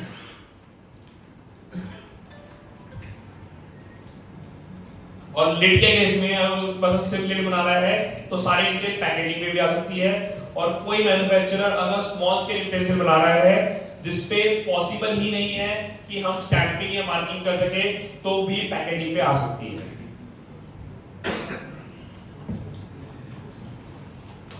तो यहां तक हमारा BIS का स्टैंडर्ड का मैनुअल का पार्ट खत्म होता है। अब हम आते हैं कि हमें लाइसेंस कैसे लेना है, जिसके लिए आज हम सब इकट्ठे हुए हैं कि फर्स्ट टू एंड हमारा लाइसेंस लेने का क्या प्रोसेस है, उस पे आते हैं। पहला कि जैसे मैंने वो ग्रुपिंग समझाई है कि क्लास बना दी BIS ने, ग्रेड्स बना दिए, लिड हैंडल सबको क्लासिफिकेशन कर दिया है। तो सबसे पहले हमारा काम यही रहेगा कि अगर हम 100 यूटेंसिल बना रहे हैं तो 100 को हम ग्रुप करें 10 पार्ट में या 5 पार्ट में से, और उसमें से एक सैंपल हम टेस्ट कराएं। तो हम सबका पहला काम ये रहेगा कि हमारे पर्टिकुलर यूनिट पे या हमारी पर्टिकुलर फैक्ट्री पे क्या क्या ग्रुपिंग गाइडेंस बन रही है, हम कितने सैंपल हमें टेस्ट कराने हैं। देन अगेन सेकंड पार्ट ये रहेगा कि हमें वो सैंपल प्रिपेयर करने हैं। प्रिपरेशन वर्ड मैंने क्यों डाला है, क्योंकि अभी हो सकता है कि आप पुराने ग्रेड्स का यूटेंसिल बना रहे हो जो BIS नहीं अलाउ करता, या आप फॉर एग्जांपल आप हैवी ग्रेड बना सकते हो पर अभी आप मीडियम ग्रेड बना रहे हो। तो मुझे बताने के बाद जब मैं आपको गाइड करूंगा कि आप मुझे ये यूटेंसिल आपके यहाँ से चाहिए, तो आपको टाइम लगेगा यूटेंसिल बनाने के लिए, और वो टाइम आप लीजिए। ऐसा नहीं है कि हमें कोई हरी है कि हमें आज ही लाइसेंस देना है, हम तरीके से यूटेंसिल बनाएं। और ये यूटेंसिल जितने भी हम बनाएंगे, फॉर एग्जांपल मैं आपसे 5 पीसेस मांगता हूं, तो आप सभी ये सैंपल 25 से 30 पीसेस बना के रखिएगा। मैं आपको एक एवरेज बता रहा हूं, दोबारा इसे डिस्कस कर लूंगा। क्यों? क्योंकि अभी एक सैंपलिंग होगी, फिर जब BIS ऑफिसर हमारे पास आएगा इंस्पेक्शन के लिए तब दोबारा सैंपलिंग होगी। तो अगर आप मुझे कोई सैंपल दे रहे हो तो उसके 25-30 पीस एक्स्ट्रा बना के रखना। थर्ड हो गया डॉक्यूमेंट कंपाइलेशन। तो जो जो हमें डॉक्यूमेंट्स चाहिए, हमारी यूनिट प्रैक्टिस यही रहती है कि अगर अभी जितने भी मैन्युफैक्चरर्स मूव करते हैं तो हम उनकी पर्सनल फैक्ट्रीज विजिट करके मैक्सिमम डॉक्यूमेंट्स की लिस्ट आपके सामने है, तो वो डॉक्यूमेंट्स हमने वहीं के वहीं खत्म कर लिए सारे डॉक्यूमेंट्स कि 1 डे में आके हमें लेआउट चाहिए तो हम सब हमारे सारे टीम मेंबर्स को लेआउट रफ ड्राइंग बनानी आती है। देन हमारे पास एक ग्राफिक डिजाइनर है जो उसको फेयर कर देता है, तो वो लेआउट हम यूज कर सकते हैं। लिस्ट ऑफ मशीन की list of raw material, testing equipment list, ये सब चीजें हमने अपनी फैक्ट्री में आगे ही कंप्लीट कर दी। देन है sample submission to BIS laboratory. आपके डॉक्यूमेंट्स आने के बाद मेरी टीम एक आपका BIS का पोर्टल बनाएगी। वो पोर्टल में अभी आपको इसका शो करता हूं। तो BIS का पोर्टल बनाएगी, उस पोर्टल में से मेरी टीम एक टेस्ट रिक्वेस्ट बनाएगी। तो आप सबको डाउट है कि हम किसी भी लैब में सैंपल टेस्ट करा सकते हैं? नहीं। जिस लैब को BIS ने एनपैनल कर रखा है, हम सिर्फ उसी लैब में टेस्टिंग करा सकते हैं, बाकी किसी लैब में सैंपल टेस्टिंग नहीं करा सकते, चाहे उसके पास सारी टेस्टिंग इक्विपमेंट क्यों ना हो।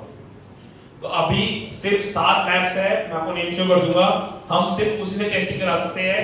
और टेस्टिंग का जो प्रोसीजर रहेगा वो यही रहेगा कि हमें BIS पोर्टल बनाना है, वहां से QR कोड अलॉट होगा, उस QR कोड को हमें सैंपल में पेस्ट करना है, फिर हमें सैंपल लैब में भेजना है और लैब उस QR कोड के अगेंस्ट रिपोर्ट BIS को देगी और वहां से हम डाउनलोड कर सकते हैं। देन है कि हमने रिपोर्ट वेरीफाई कर ली कि जिस लैब से हम टेस्टिंग करा रहे हैं वो भी उनके लिए भी नया सब्जेक्ट है अभी।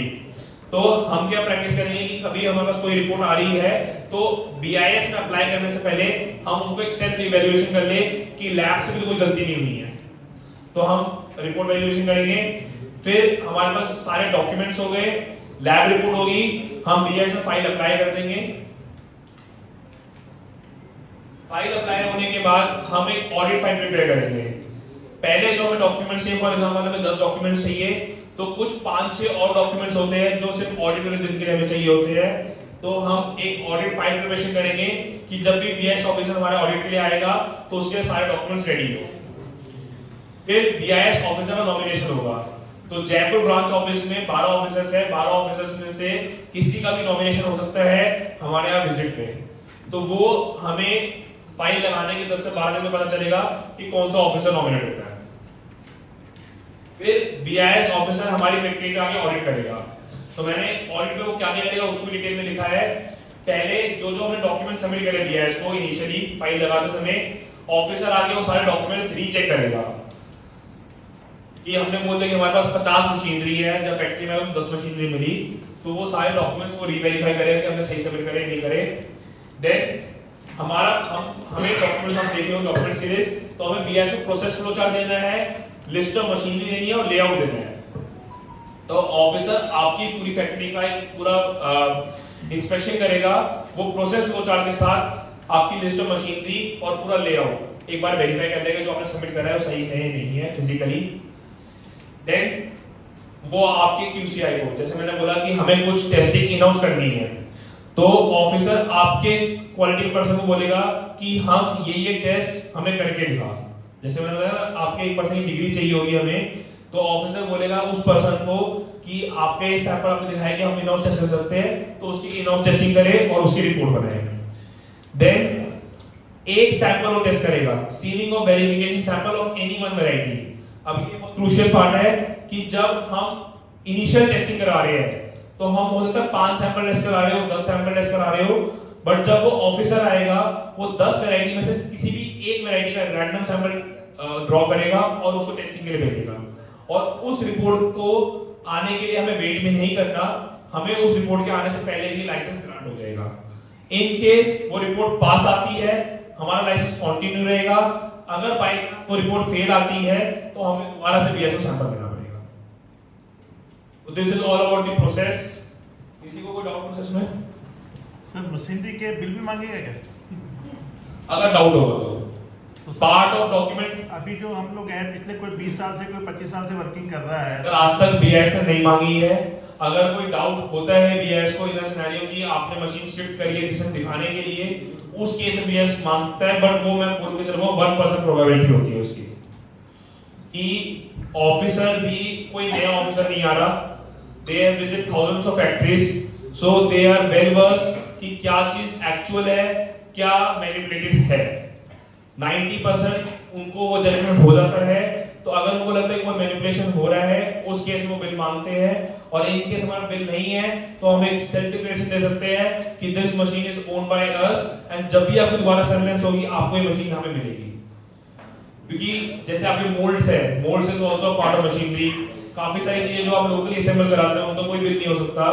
तो ये चीज बीआईएस भी एक्सेप्ट करता है, बट या तो हम इनवॉइस दे सकते हैं या हमें एक सेल्फ डिक्लेरेशन बना के देना पड़ेगा बीआईएस को कि ये सब चीजें जो हमने आज शो करी है ये हमें फ्यूचर में आपके जो भी सर्विस ऑफिसर आएगा उसको ये चीजें मिलेंगी।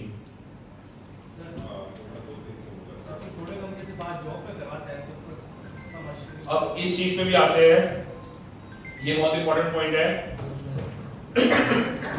आपके पास सभी के पास जो प्रोडक्ट मैनुअल है उसका लास्ट पेज एक बार खोलेंगे सर, ये आपकी इंडस्ट्री के लिए एक क्रूशियल पॉइंट है और ये पहला मैनुअल है जिसमें मैंने एक चीज देखी है।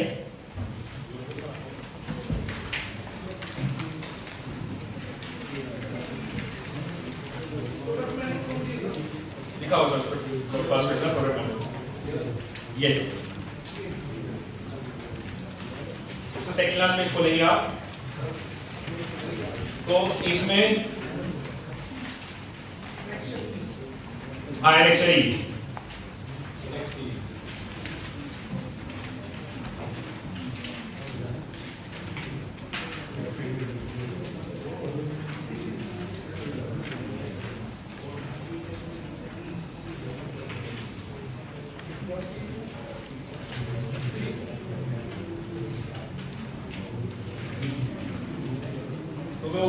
समझा देता हूं आपको सारी गाइडलाइंस। पहला तो यही पॉइंट है कि क्यूसीओ में क्या क्या चीजें दे रखी है, वो पहला पैराग्राफ में आपको समझाई चुका ऑलरेडी। सेकंड पैराग्राफ में है कि रॉ मटेरियल कैसे कैसा होना चाहिए, तो रॉ मटेरियल मैंने आपको बताया कि या तो IS 15997 ग्रेड का होना चाहिए, 5522 का होना चाहिए। और रॉ मटेरियल में क्या है कि जैसे हम सब मैन्युफैक्चरर, जहां तक मुझे पता है कि जिंदल ने स्टील बनाया, जिंदल ने स्टील बेचा ट्रेडर ए को, ट्रेडर ए ने उस कॉइल से, जिंदल ने कॉइल बनाई, फिर कॉइल से शीट बनी, फिर शीट से हमारा फॉर एग्जांपल सर्कल बना, सर्कल से हम यूटेंसिल बना रहे हैं, बीच में और भी प्रोसेस ऐड आउट हो सकते हैं। अब जो हमें दो चीजें चाहिए होंगी लाइसेंस देने के लिए, पहला हमें जिंदल का बीआईएस सर्टिफिकेट चाहिए होगा क्योंकि स्टेनलेस स्टील पे बीआईएस मैंडेटरी है। दूसरा हमें ट्रेसेबिलिटी चाहिए होगी,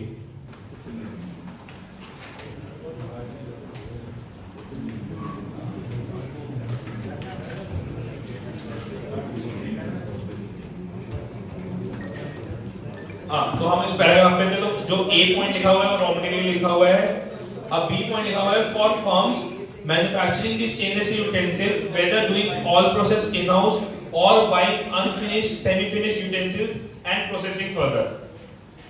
सर एनेक्सर ई का जो पॉइंट है ना, नीचे वाला पॉइंट बी पॉइंट,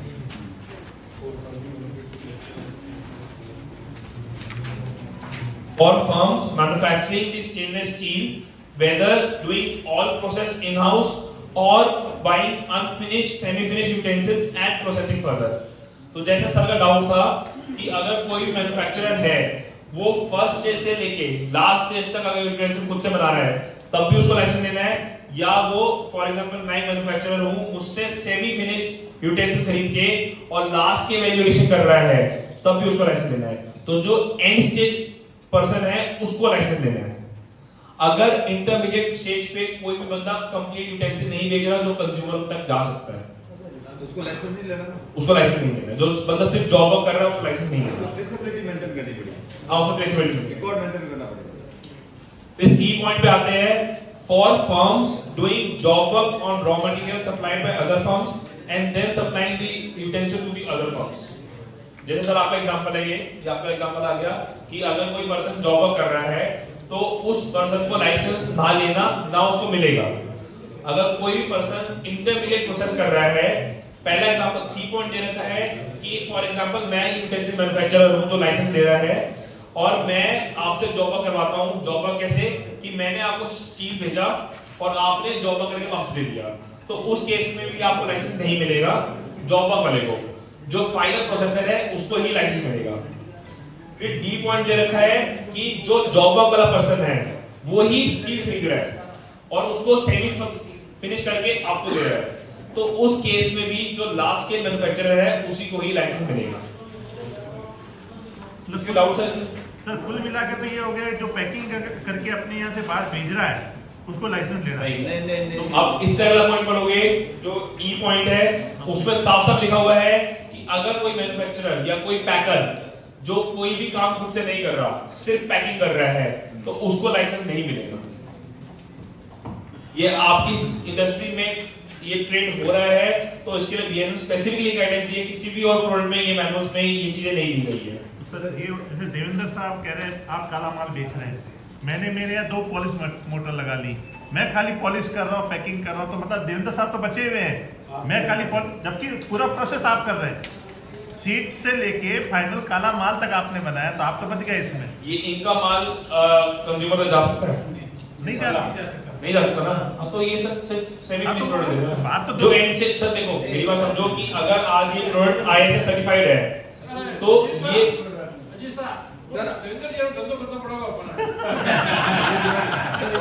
फर्क है दोनों, एक तो पैकिंग कर रहा है, समझाते क्या बोला काला बेचना पड़ेगा। एक तो पॉलिश करना प्रोसेस हो गया, एक तो पैकिंग कर रहा है, केवल अपना ब्रांड कर रहा है, उसमें उसको पैकिंग कैसे कर देगा? सर अगर पॉलिश करके अपनी ब्रांडिंग ये लिखा हुआ है for firms which are not doing any manufacturing and buying utensils under their own brand name and selling them in the market, तो उनको बीआईएस नहीं मिलेगा, उनसे पहले स्टेज वाले को बीआईएस लेना पड़ेगा। और एफ पॉइंट जो दे रखा है वो दे रखा है कि लास्ट स्टेज पहला पॉइंट हो गया कि कुछ भी नहीं कर रही, सिर्फ उन्हें ब्रांड से बना के ओईएम करा के बेच रही है। जैसे आप ये बॉटल देखोगे वेलकम, तो ये बॉटल भी वेलकम ने नहीं बना रखी होगी, अगर नीचे देखोगे मैन्युफैक्चर बाय तो किसी और कंपनी का नाम होगा, अजंता बेवरेजेस। आप कोई बिस्लरी की बॉटल उठा के देखोगे तो कुछ बिस्लरी की बॉटल पे आपको दिखेगा manufacture by Bisleri industries limited, कुछ बॉटल्स का हो सकता है वरुण पैकेजिंग लिमिटेड और कोई भी एक्सपायरी नहीं होता। तो लाइसेंस जो मिलेगा वो वरुण पैकेजिंग को मिलेगा, ना कि बिस्लरी को मिलेगा। वरुण पैकेजिंग अपने लाइसेंस में बिस्लरी का, किनले का और 10 ब्रांड्स का नाम ऐड करवा सकता है।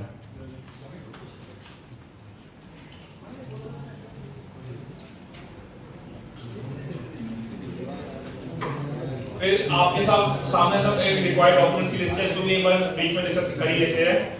मैनुअल सब ब्रोशर के अंदर होगी required documents, colour print out होता है ब्रोशर के अंदर होगा सब वो।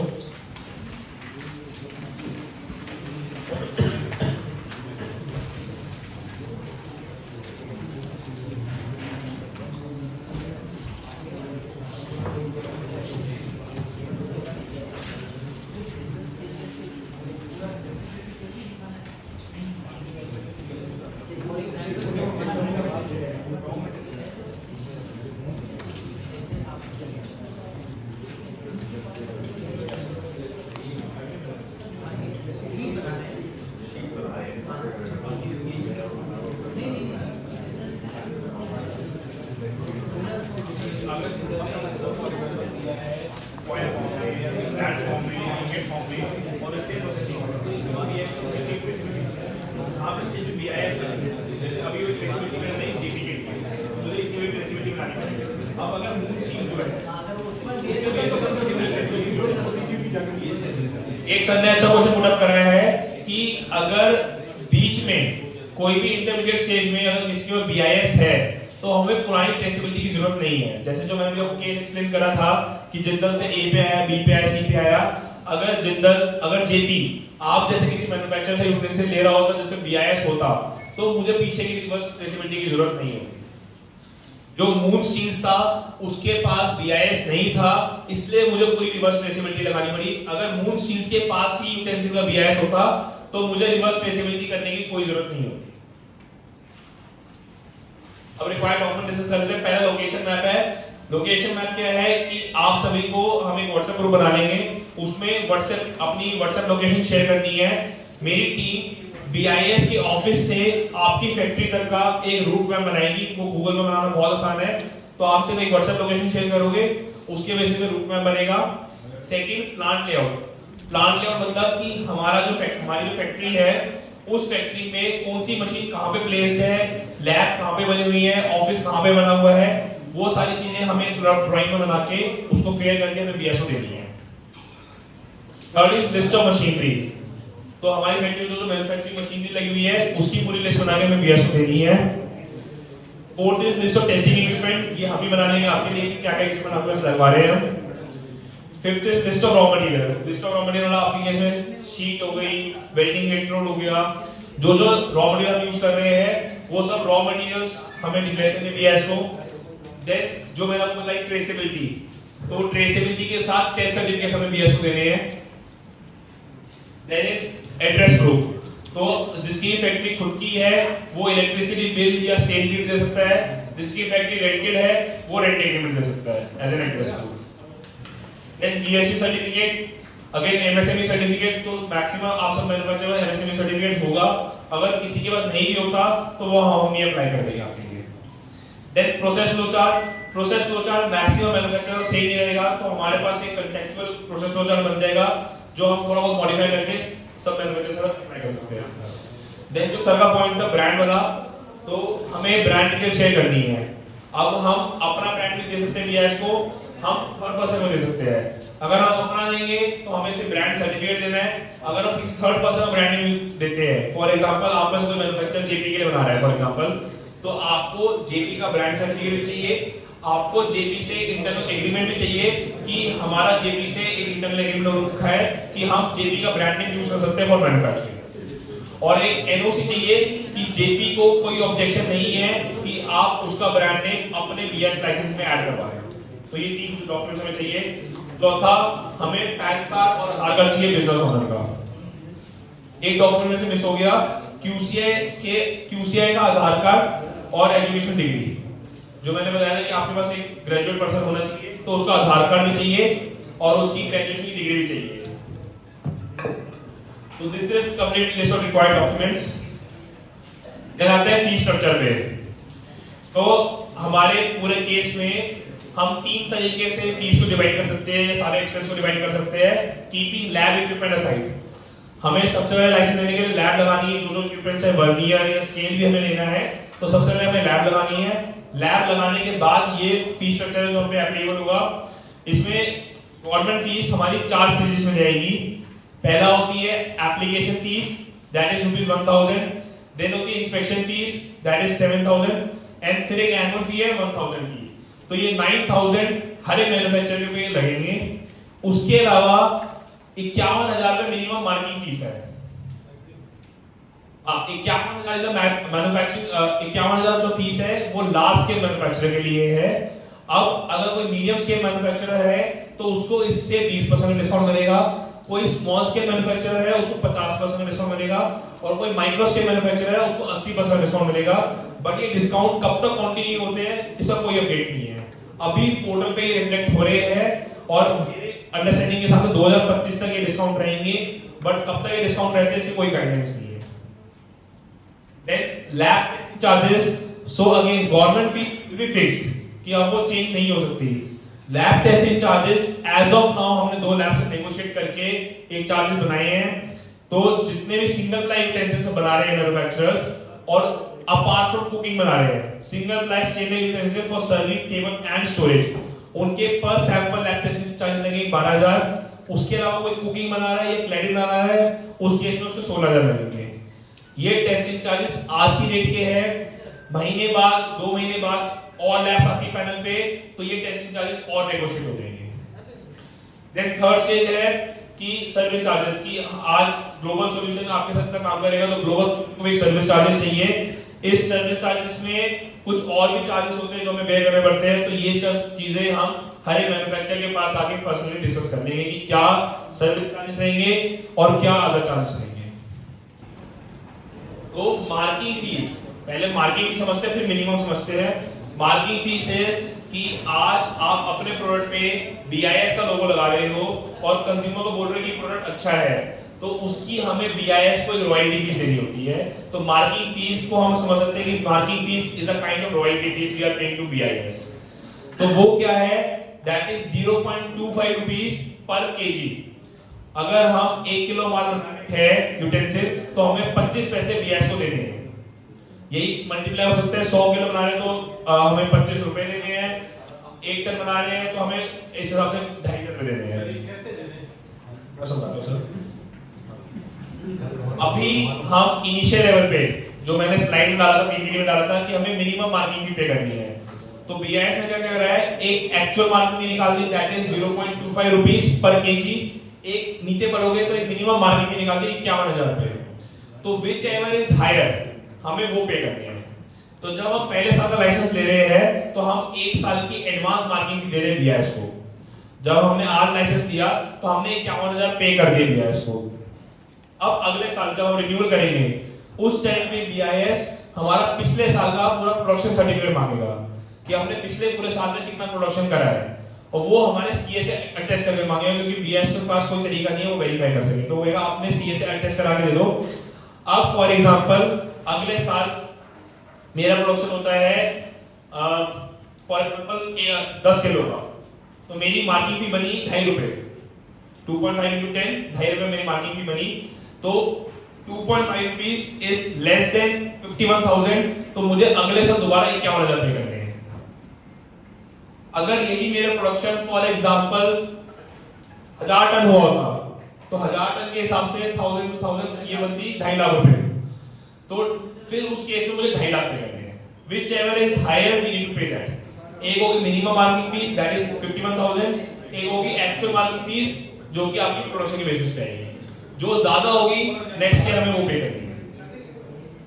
नहीं सपोज करो इस साल मैंने 51,000 रुपए दिया, इस साल 51,000 रुपए दिया, इस साल मेरा ज्यादा था तो क्या वो डिमांड करेंगे हम लोग?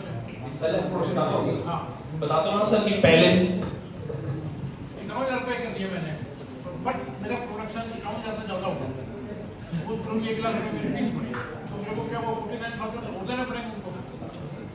सर का ये डाउट था कि अभी मैंने एडवांस में 51,000 पे करे हैं और इसी साल मेरे प्रोडक्शन 10 लाख के आसपास का हो गया है जिसमें ज्यादा फीस बनती है। तो पहले साल जो अभी जो पे कर रहे हैं 51,000 ये हम एडवांस दे रहे हैं BIS को। ये हम मार्किंग फीस नहीं दे रहे, ये हम एडवांस दे रहे हैं। एक्चुअल मार्किंग फीस जो देंगे हम रिन्यूअल पे देंगे। तो अगर और रिन्यूअल में लगभग आएगा पिछले साल का डेटा मांग रहे हैं तो हम जब पूरा साल का डेटा अपलोड करेंगे पोर्टल पे तो ऑटोमेटिकली वो फीस जनरेट हो जाएगी और अगले साल हमें वो फीस पे करनी है। तो जो हमारी इस साल हमने पे करी थी वो उससे अगले साल की एडवांस होगी। तो ये कंटिन्यूएशन रहेगा और जिस साल हम लाइसेंस सरेंडर करते हैं उस टाइम हमारा नल एंड वॉइड हो जाएगा।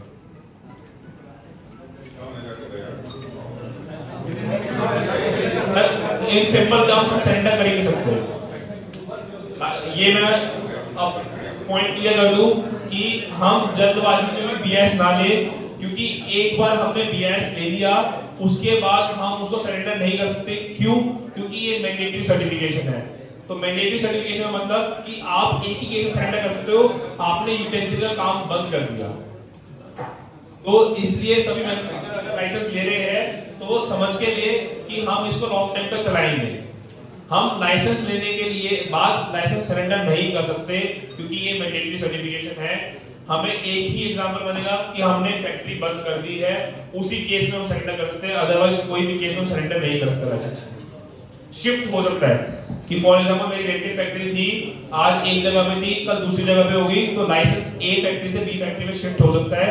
पर सरेंडर करने के लिए हमें बीएस को जस्टिफिकेशन देना पड़ेगा कि हम क्यों सरेंडर कर रहे हैं, और उसका कोई जस्टिफिकेशन नहीं है अपार्ट फ्रॉम फैक्ट्री क्लोजिंग। एक और अच्छा क्वेश्चन मैंने पूछा है कि अगर एक ही मैन्युफैक्चरर है, फॉर एग्जांपल श्री स्टील्स है, श्री स्टील्स की जोधपुर में 5 फैक्ट्री है और 5 फैक्ट्री में कंप्लीट प्रोडक्ट बनता है, तो श्री स्टील को 5 अलग अलग लाइसेंस देने पड़ेंगे।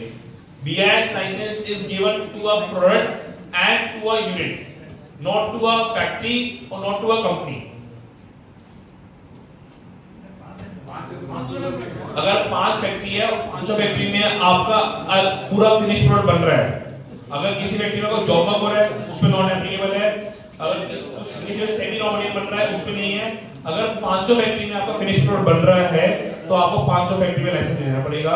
जैसे मैं आने से पहले एशियन का एग्जांपल दे रहा था, एशियन फुटवेयर को हमने 19 लाइसेंस करा के दिए है। क्यों? क्योंकि उसकी 19 अलग अलग फैक्ट्रीज है, और 19 में भी क्या था, जैसे हमारे केस में तो सिर्फ एक ही स्टैंडर्ड IS 1475 जो पेंसिल में निकाला है।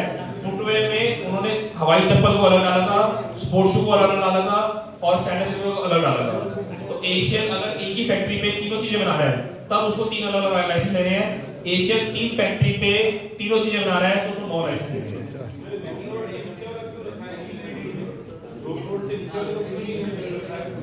सर इंडस्ट्री को सपोर्ट करने का है ये पहला QCO है, दूसरा QCO है जिसमें मैं चीज देख रहा हूँ। जैसे वो अलग करके बना रहा है, पर पैकिंग एरिया कर रहा है, पैकर को लाइसेंस मिल ही नहीं रहा, पैकर को लाइसेंस मिल ही नहीं रहा। सर जैसे मैं मेरी 2 यूनिट में दोनों जगह सेम प्रोडक्ट बता रहा हूँ, मेरा ब्रांड भी सेम है, उस केसेस में कैसे होगा? जैसे मैं अगर सर 2 लाइसेंस लेने पड़ेंगे। अलग अलग दो ब्रांड सर BIS आपके फैक्ट्री एड्रेस पे मिल रहा है। जैसे मैं एग्जांपल शो ही कर देता हूं आपको।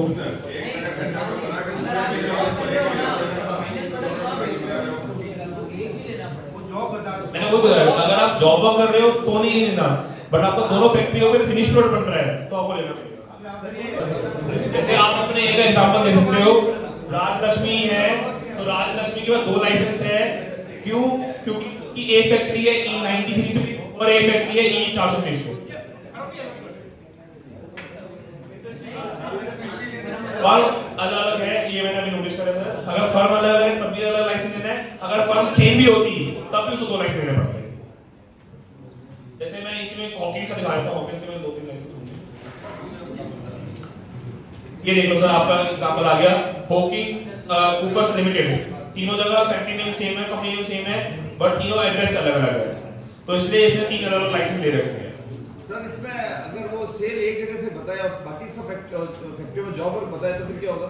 Sir job work can not be of finish product. तो उस पे एक लाइसेंस देना पड़ेगा ना? ठीक है सर, सिर्फ 5 फैक्ट्री हैं और सेल एक जगह से बता रहा है। मैं जॉब वर्क को थोड़ा क्लियर कर देता हूँ। मान लो मैं आपके लिए जॉब वर्क करता हूँ, तो जो जॉब वर्क के बाद मैं आपको प्रोडक्ट दे रहा हूँ, वो प्रोडक्ट डायरेक्ट कंज्यूमर तक जाने लायक नहीं होना चाहिए, तो उस केस में तो मेरे को लाइसेंस एप्लीकेबल नहीं मिलेगा। तो इसमें ये कर सकते हैं ना? हाँ ये कर सकते हैं। और एक और जो आपने जो चार्जेस का कहा 51,000 और 25 पैसा पर केजी, 25 पैसा पर केजी में भी जो MSME का जो है नहीं सिर्फ मिनिमम मार्किंग में डिस्काउंट है। फॉर एग्जांपल हमारी मिनिमम मार्किंग फीस माइक्रो के लिए बनती है 10,000 और हमारे प्रोडक्शन वाइज हमारे बनते हैं 13,000 पे, तो हमें 13,000 पे करने हैं। उससे मिनिमम मार्किंग में डिस्काउंट मिल रहा है, एक्चुअल मार्किंग में भी डिस्काउंट नहीं मिल रहा है। 25 पैसे पे कोई डिस्काउंट नहीं? नहीं 25 पैसे में कोई डिस्काउंट नहीं है।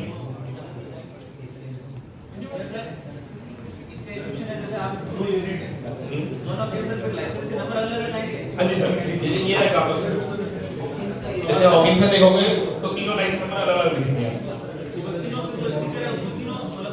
नहीं, जिस फैक्ट्री में जो सा प्रोडक्ट बन रहा है उस फैक्ट्री में उसका स्टिकर लगेगा।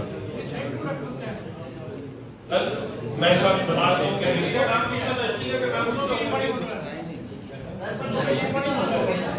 सर, पॉइंट इज कि ये गाइडेंस मैंने निकाली, BIS की गाइडेंस है। BIS ने क्या सोच के गाइडेंस निकाली वो मैं बता सकता हूँ कि आज अगर एक फैक्ट्री का क्वालिटी कंट्रोल अच्छा है तो जरूरी नहीं है दूसरी फैक्ट्री का क्वालिटी कंट्रोल भी अच्छा हो। और BIS ने जब आपको लाइसेंस दिया है, आपकी एक फैक्ट्री इंस्पेक्ट करके दिया है, तो इसलिए BIS सिर्फ उस फैक्ट्री का श्योर हो सकता है कि जो माल वहां पे बन रहा है वो सेफ बन रहा हो। दूसरी फैक्ट्री में आपके बता रहा BIS ने विजिट ही नहीं करी वहां पे, तो वो उसको कंक्लूड नहीं कर सकता। और एक QCI एक फैक्ट्री का, फॉर एग्जांपल आपकी 2 फैक्ट्री है, उन 2 फैक्ट्रियों में अलग अलग QCI भी होना चाहिए। जिस फैक्ट्री ने BIS का लाइसेंस लिया है वो किसी और नॉन BIS फैक्ट्री का जॉब कर सकता है। तो मैंने बताया ना आपको, जैसे आपको पानी बॉटल का एग्जांपल दिया था कि बिस्लेरी की 90% पानी बॉटल का देखोगे manufactured by Varun packaging limited. BIS मैंने लाइसेंस ले लिया, मैं मेरा एक प्रोडक्ट बना रहा हूँ, 80% में बना रहा हूँ, क्या मैं 20% प्रोडक्ट किसी नॉन BIS के लिए मतलब जो मानो 2 करोड़ से नीचे है उसका जॉब कर सकता हूँ? सर जॉब पे तो अप्लाई नहीं है तो कुछ भी करो ना, क्या भी करो। जॉब मतलब आप फिनिश प्रोडक्ट बोल रहे हो, क्या बोल रहे हो? मान लो फिनिश प्रोडक्ट दूसरा उसके प्रोडक्ट बनाना तो वो तो आपको BIS होगा सर, वो प्रोडक्ट आपका हो गया, उसका तो नाम नहीं लगा, मैन्युफैक्चर्ड बाय आपकी कंपनी का नाम आएगा सर उसमें। जॉब नाम अलग हो, ब्रांड नेम अलग, उसके नाम से ब्रांड नेम हो सकता है सर। BIS मैन्युफैक्चरर को मिल रहा है, ब्रांड को नहीं मिल रहा। एक सिंगल लाइसेंस के अंदर मल्टीपल ब्रांड्स भी हो सकते हैं। 2 करोड़ से नीचे वाली किसी लिमिट को मैं दे रहा हूँ, उसको अब BIS लागू नहीं है। उसके ब्रांड से दे सकते हो BIS आप पे लागू है सर, उस पे नहीं। उस पे नीचे लिखा है manufacture by God Metal. BIS manufacturer पे है, सर की कंपनी का नाम फॉर एग्जांपल ABC है। अब सर की कंपनी का टर्नओवर अगर 2 करोड़ से ऊपर है, सर जिस मर्जी के बना रहे हो, सर को BIS देना पड़ेगा और हर एक प्रोडक्ट पे ISO मार्क लगाना पड़ेगा। ट्रेडर की कंपनी का नाम कभी ट्रेडर माइक्रो हो स्मॉल हो, उससे कोई फर्क नहीं पड़ता, मैन्युफैक्चरर क्या है उस पर डिस्कशन। फॉर एग्जांपल मैं एक छोटा सा एग्जांपल सॉफ्ट क्लैरिटी हो जाएगी। मान लो मैं एक इंपोर्टर हूं और मेरा अभी स्केल माइक्रो है और मैं चाहता हूं मैं चाइना से प्रोडक्ट इंपोर्ट कर लूं, तो मैं नहीं कर सकता। क्यों? क्योंकि इंडिया के बाहर MSME एप्लीकेबल नहीं है। इंडिया के बाहर की सारी फर्म्स को लार्ज स्केल कंसीडर करा जाता है, तो मेरा एज अ इंपोर्टर चाहे स्केल माइक्रो स्मॉल हो मीडियम हो लार्ज हो, मैं इंपोर्ट नहीं कर सकता। तो 1 अप्रैल से लीगली इंपोर्ट नहीं होना चाहिए स्टेनलेस स्टील यूटेंसिल्स का। फॉइल तो बहुत पहले से लगा हुआ है सर। स्टील फॉइल जो मैंने हमारे अप्लाइड तो मैंने तभी लीगली वर्ड मेंशन करा। इलीगली तो क्या बहुत कुछ होता है सर, लीगली नहीं आ सकता, सेम HSM में नहीं आ सकता। वो HSM नहीं है तो बात कर सर का एक अच्छा क्वेश्चन है कि जो मैंने मार्किंग लिस्ट स्लाइड बताई थी, तो अगर सर बोल रहे हैं कि मैं बाउल्स मैन्युफैक्चर कर रहा हूँ, कटोरिया मैन्युफैक्चर कर रहा हूँ और मेरी कटोरिया पैक ऑफ 13 में जाती है, पैक ऑफ 4 में जाती है या एक साथ 10 कटोरिया पैक ऑफ में जाती है, तो क्या मुझे 10 के पैक पे लगाना है या हर एक प्रोडक्ट पे लगाना है? तो सर सिंपल क्वेश्चन का आंसर ये है कि कस्टमर को प्रोडक्ट कैसे मिलेगा। अगर मैं कस्टमर हूं, मेरे पास ऑप्शन नहीं है कि मैं पैक ऑफ 4 ही खरीद सकता हूं, तो पैक ऑफ 4 के ऊपर ISM मार्किंग हो सकती है। अगर मेरे को ऑप्शन है कि मैं एक कटोरी सिंगल खरीद सकता हूं, तो उस एक कटोरी पे भी ISM मार्क होना चाहिए। सर आप प्रोडक्ट कैसे बनाए? जैसे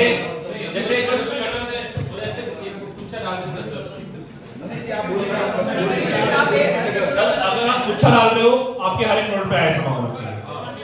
मेरी बात समझो, मैंने समझाने का तरीका क्या था कि जैसे पानी की बॉटल है, अभी 500 ml भी आ रही है, 2 लीटर भी आ रही है, 5 लीटर भी आ रही है, तो हर एक का आपको ISM मार्क मिलेगा।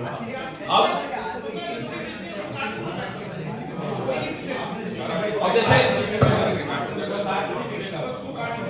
जैसे जूता है सर, तो जूता कभी भी सिंगल जूता नहीं बिकेगा, पेयर बिकेगा, तो किसी भी एक पेयर में मार्किंग तो इट्स इनफ। नहीं, सर्कल के ऊपर लाइसेंस नहीं है, नहीं। ऑयल के ऊपर है, शीट के ऊपर है, सर्कल के ऊपर नहीं है। हाँ, तो मैंने वो कहा ना, ट्रेसेबिलिटी देनी पड़ेगी सर आपको कि सर्कल किसके पास से आया, आपके पास वो ट्रेसेबिलिटी नहीं है।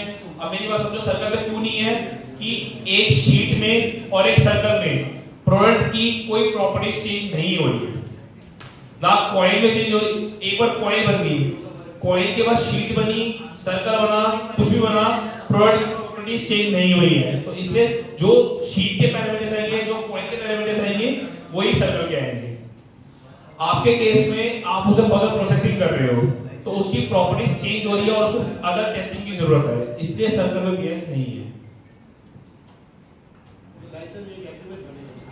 आपको एग्रीमेंट के साथ एक एग्रीमेंट लगा के देना पड़ेगा, एग्रीमेंट मैनेजमेंट इसके साथ एग्रीमेंट लगा के देना पड़ेगा।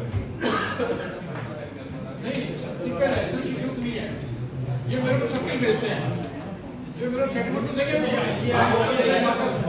ये आपको सर्कल भेजते हैं, तो जिससे ये शीट खरीद रहे हैं, कॉइन खरीद रहे हैं, उसका सर्टिफिकेट देंगे और आपको सर्कल का टीसी देंगे।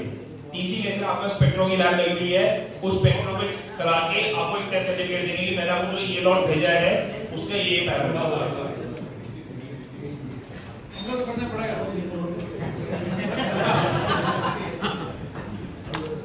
देखो तो मैं सिंपल बोलूंगा कि बीआईएस लाइसेंस लेना आसान है, उसको रेगुलरली चलाना मुश्किल है। तो हम अपने माइंडसेट को प्रिपेयर करके ही बीआईएस लाइसेंस लेने में डरा नहीं रहा हूं।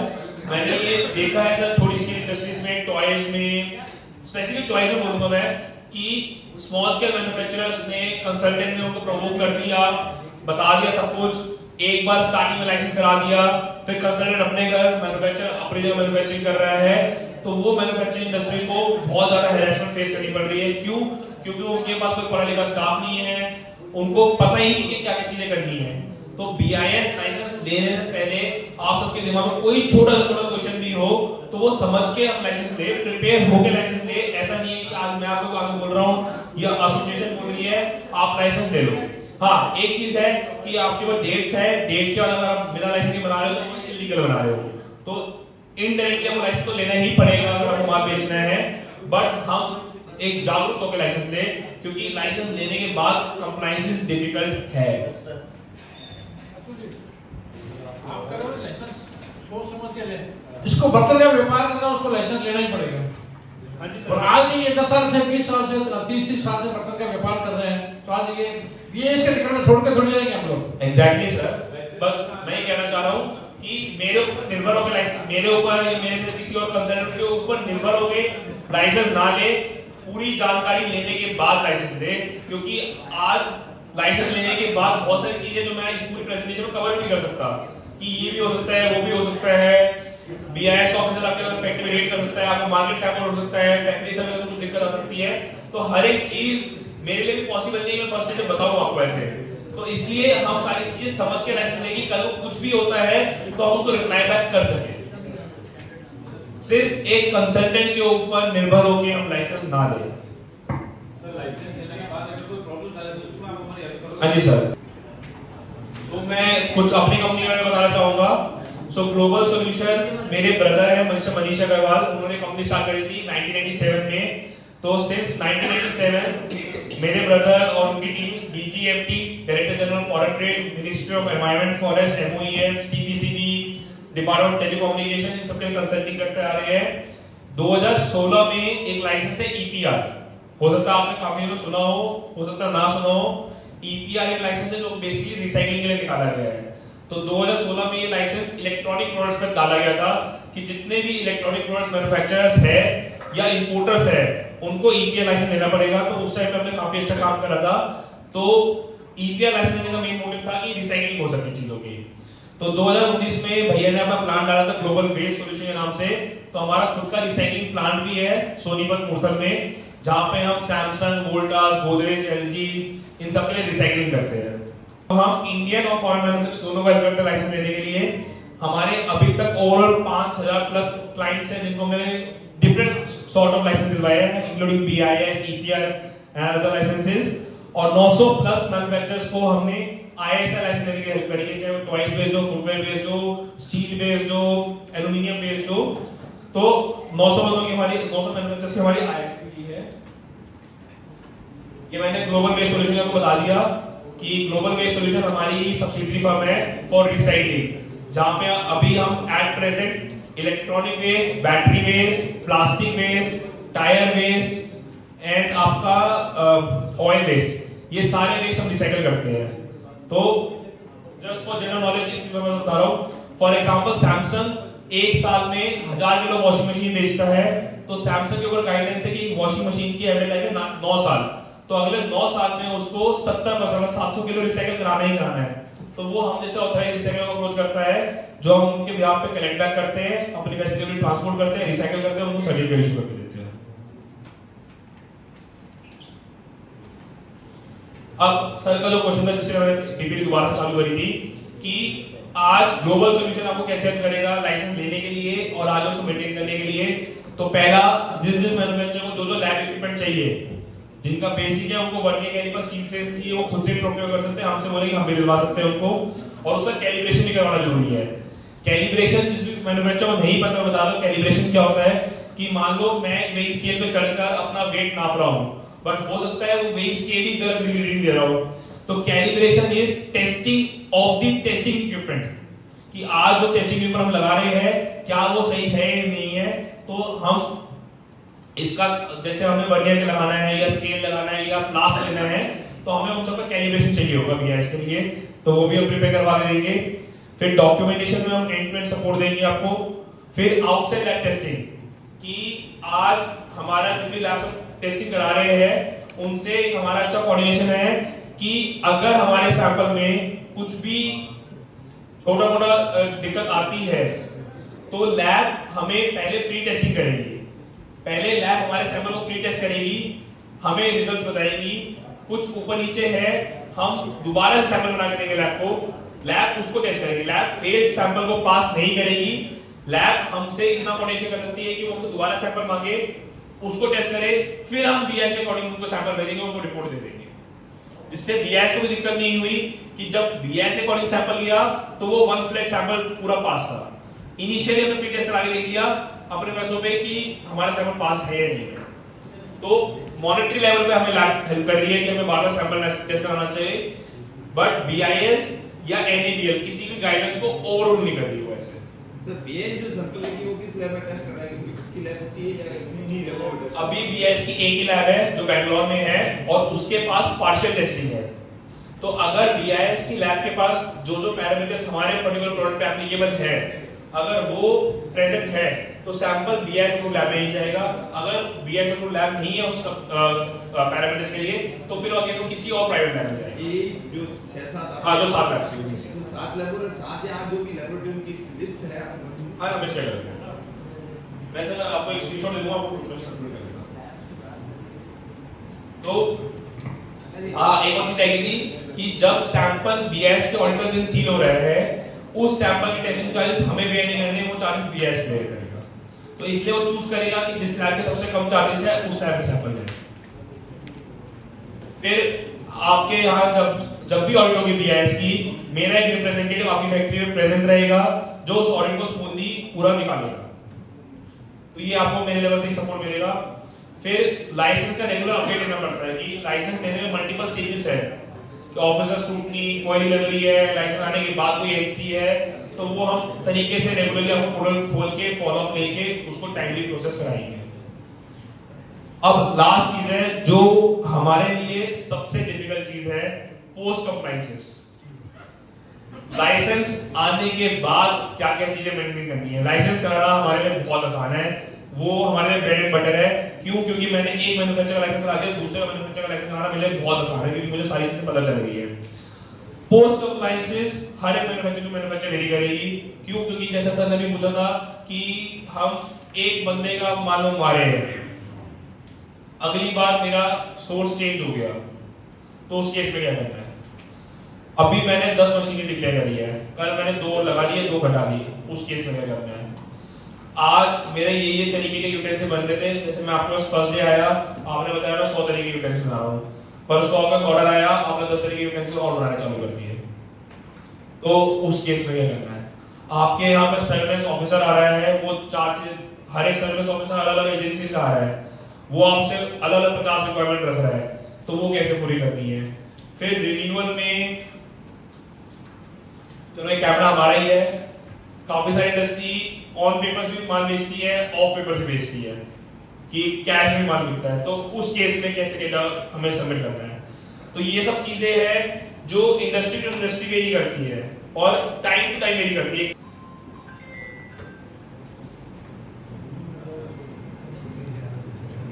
ये कुछ हमारी दूसरी सर्विसेज है जो उसमें हम डील करते हैं।